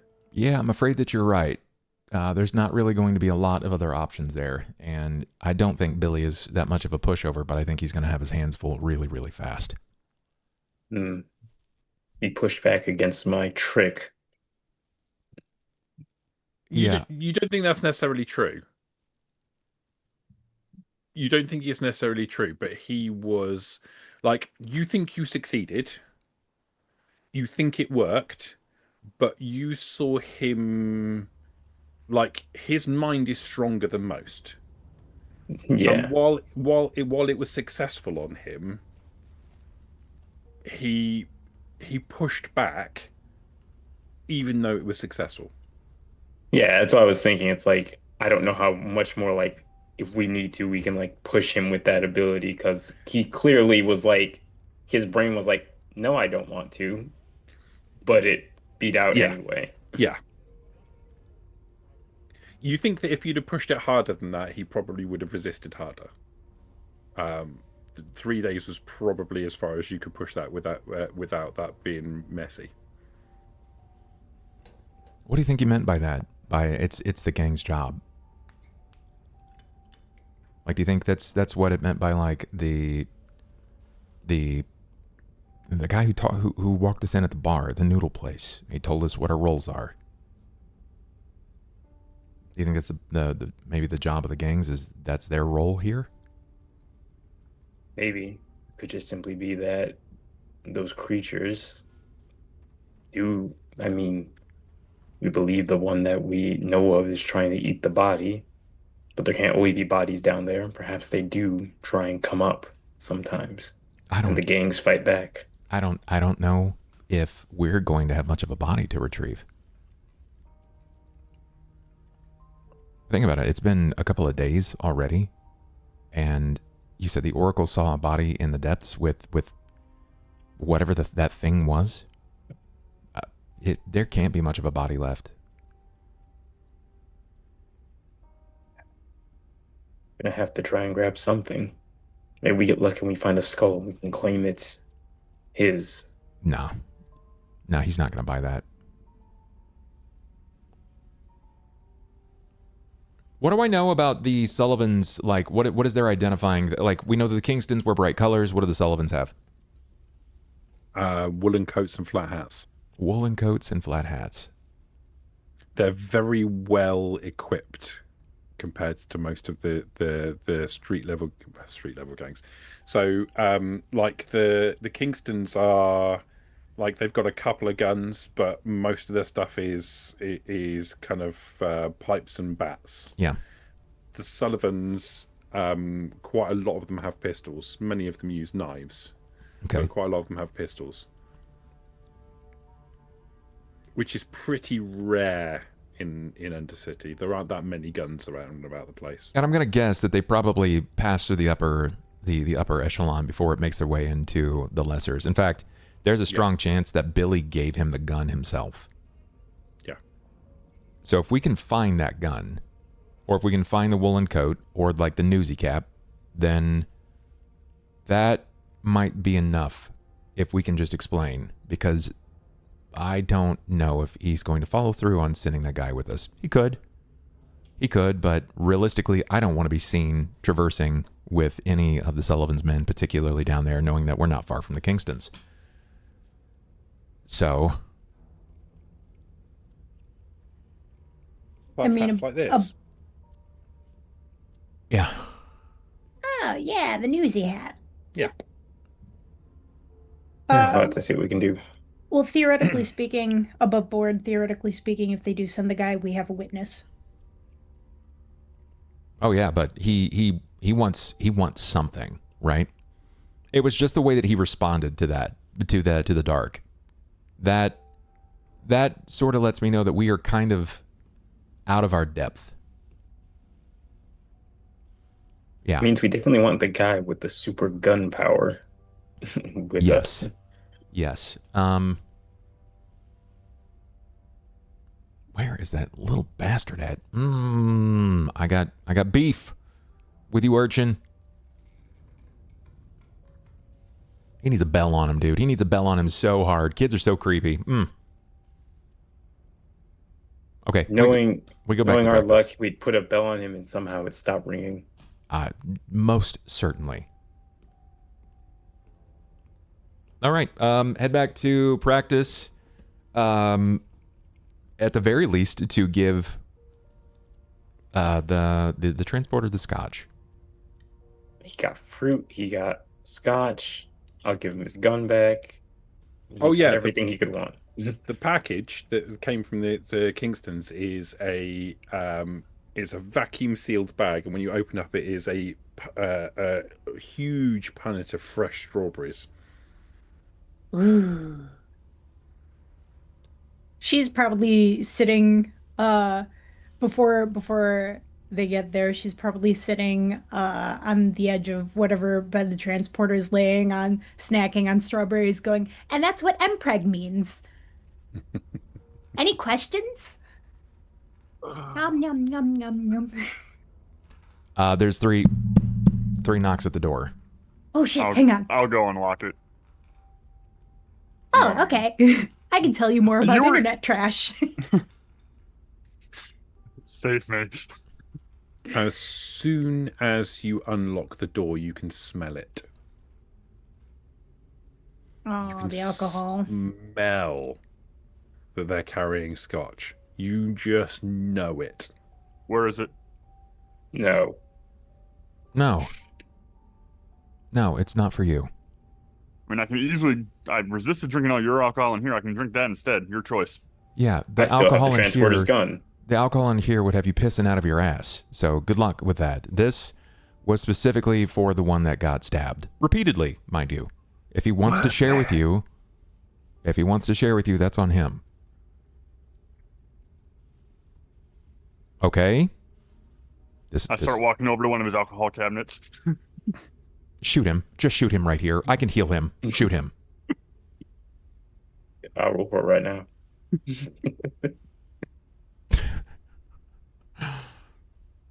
I'm still walking over to his alcohol cabinet. If he doesn't shoot him, I'm going to shoot him. I'm going to shoot him right in the leg. It's a Dex firearms, I'm assuming. It is, yeah. Are you using my gun? Yeah, I still have it. I just warned him. I still have the transporter's Okay. gun. You owe me a bullet. Damn. 5. A bullet impacts into the cabinet next to where you're standing. We're serious. Knock it off. Give me a glass then. Walk back there to him. I swear, where's my scalpel? I'm just gonna cut you. Go back there. Go Where's on. my gun? Did you at least hit him? I'm gonna walk No. back and push the detective along. Hey, how you feeling? Yeah, you on the table. How are you feeling? I'm You can feeling. smell it. You can smell the cordite in the air. I can It smell smells the like the gun smoke. You can smell the gun Oh. smoke in the air. And it smells like betrayal. because there's not iron mixed with it. No, it's because you didn't pull the trigger. Oh. 1, I wasn't. You shot the gun and didn't Wait, hit me. And wait. 2, you didn't shoot the gun. Are you okay? Look, I bought us a day or two, at best. But the offer of your beatdown has been extended to all of us now. Billy, however, sends his interested thanks for your stabbing. He didn't say much about it, but I think he was grateful to know that the Turk was involved in the death of his nephew. That being said, he had a lot of feelings about the dark, about the deepest pipes. What? Yeah. Apparently, those for context, me and the courtesan don't know about, like, before she got down there, we didn't have the information that the Oracle gave us, right? Or that they gave Correct. the priest, right? Okay. I believe that's correct. That's after we had separated. Me and the courtesan to go find the girl. Jackson, or the detective, and the priest went to go see the Oracle, and the doctor went somewhere on his own. I don't remember where. Yeah, you guys split up all the time. I can't remember. Okay, so I don't know the deal with the deep dark. Okay. It's not that's the truth like about this. I know it's been like a pressing thing, but it's not possible for us to go everywhere as a team because everywhere we go as a team, they hate Kirby. And I don't help with that at all. No. He's just like, God, I'm so mad at the detective. And the detective's like, I do have a really punchable face. I do. By the way, if you've been drinking alcohol, I've not had any in a while, and I will drink your urine if it's laced even slightly. Please hook me up. Okay, what's going on with the what?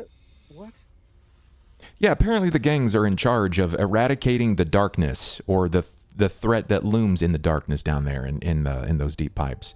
By the way, the scotch is yours. If you don't share any with the detective, he may lose his mind. Or you might still be a better shot than me as I hand him back his gun. Oh, thank God. You owe me a bullet. Let's see what I can scrounge. My first reaction is to drink a little bit of it and then pour it down the sink.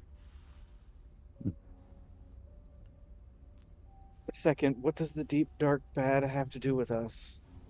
That's where the body is. That's where the body is.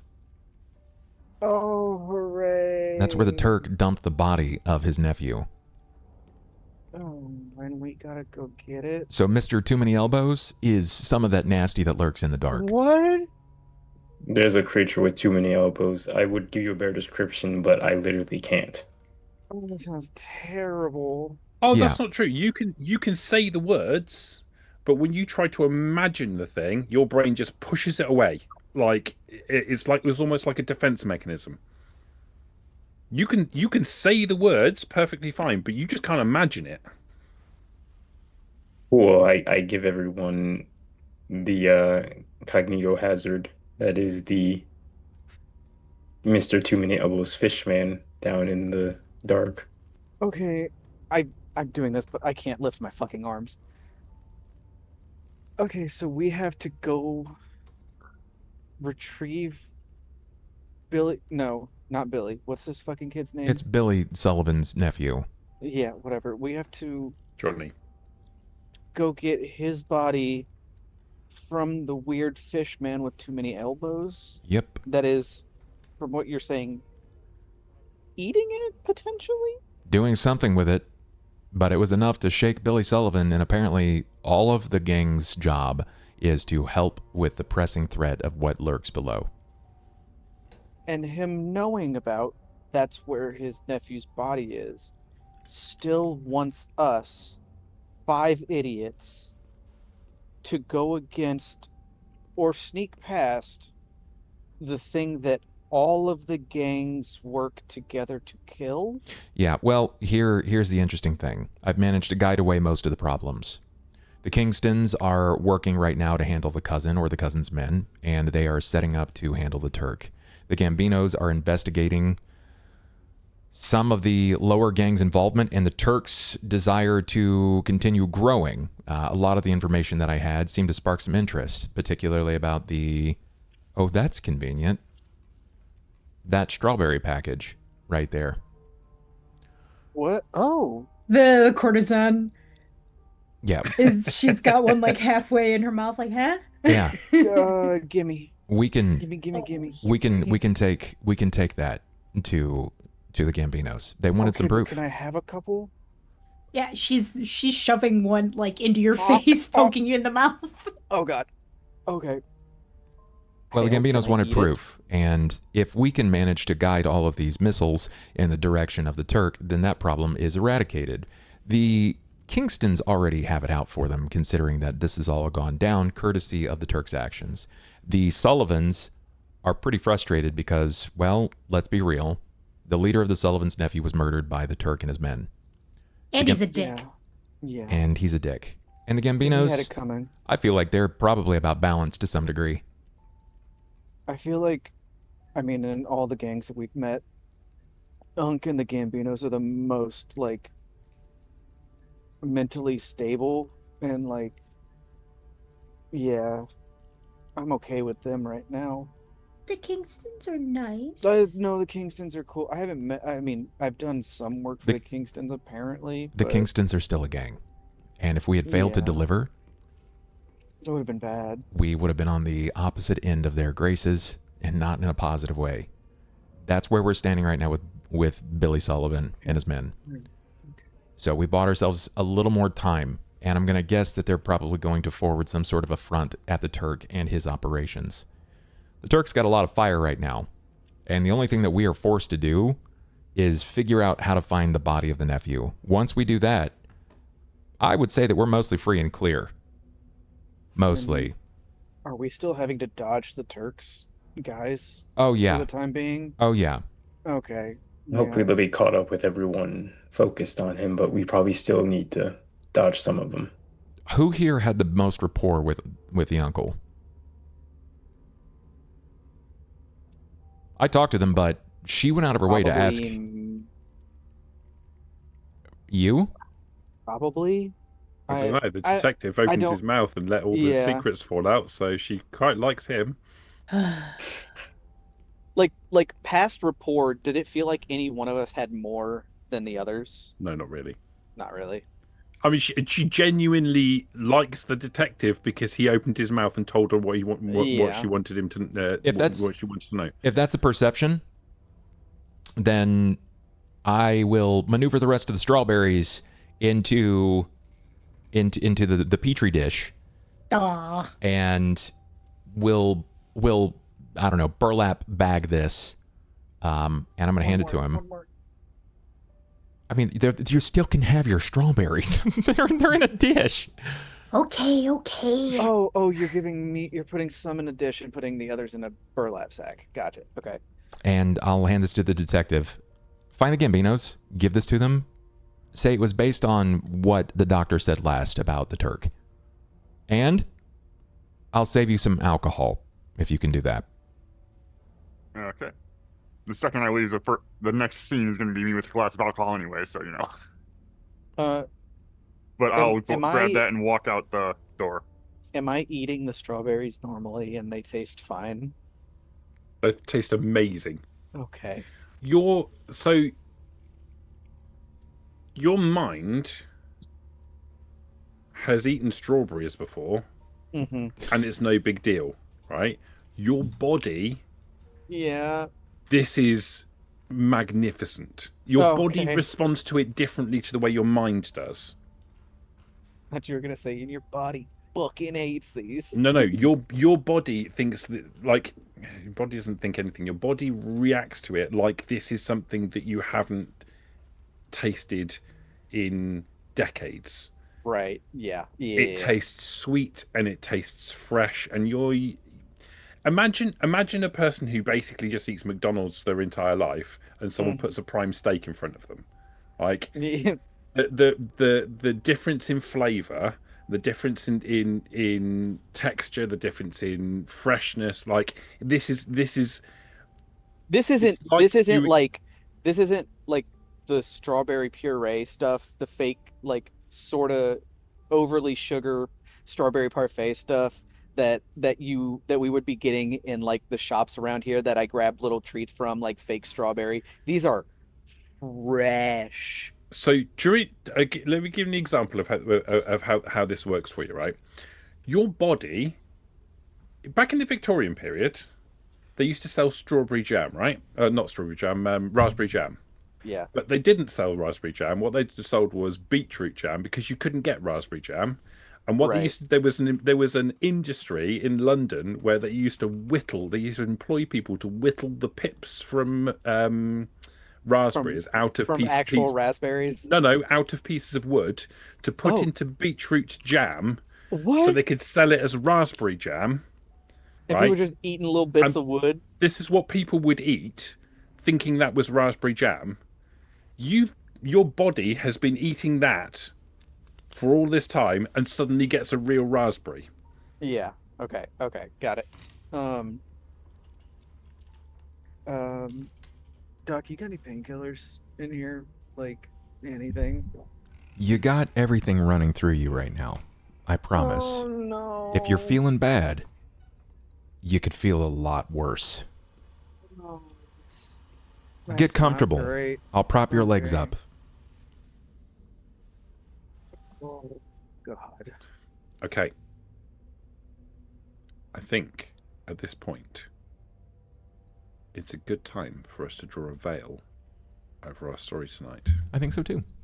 As Sloth is rapidly running around getting ready to leave. Kirby, not now Sloth. Kirby. Sorry, correct. No, I do actually have to as well. Well, I just got the text that my lens finished unloading. Perfect. My psychic senses are kicking off. Yeah. So, let's draw a veil over the evening. Fantastic. Let's say that our camera follows the detective out of the door,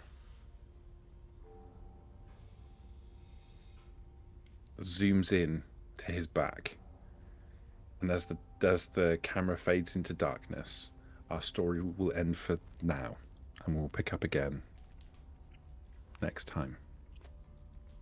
Fantastic. Well, guys, this was episode 6. Yeah, episode 6. This was Impediments of our Undercity experience. I hope it has been enjoyable thus far. It looks like we will have a minimum of 1 episode. Probably 2 episodes left. It looks like this is going to be an 8-episode event. And once we reach our close, we don't know what's next. We'll figure it out because this group is sort of core and, well, they'll likely stick together is my guess. So if you like this experience, it will be VODed. It will be moved and maneuvered over to the YouTube. I hope you guys enjoyed it. Thanks for watching. And we'll see you next time. Thanks, guys. Bye. Bye.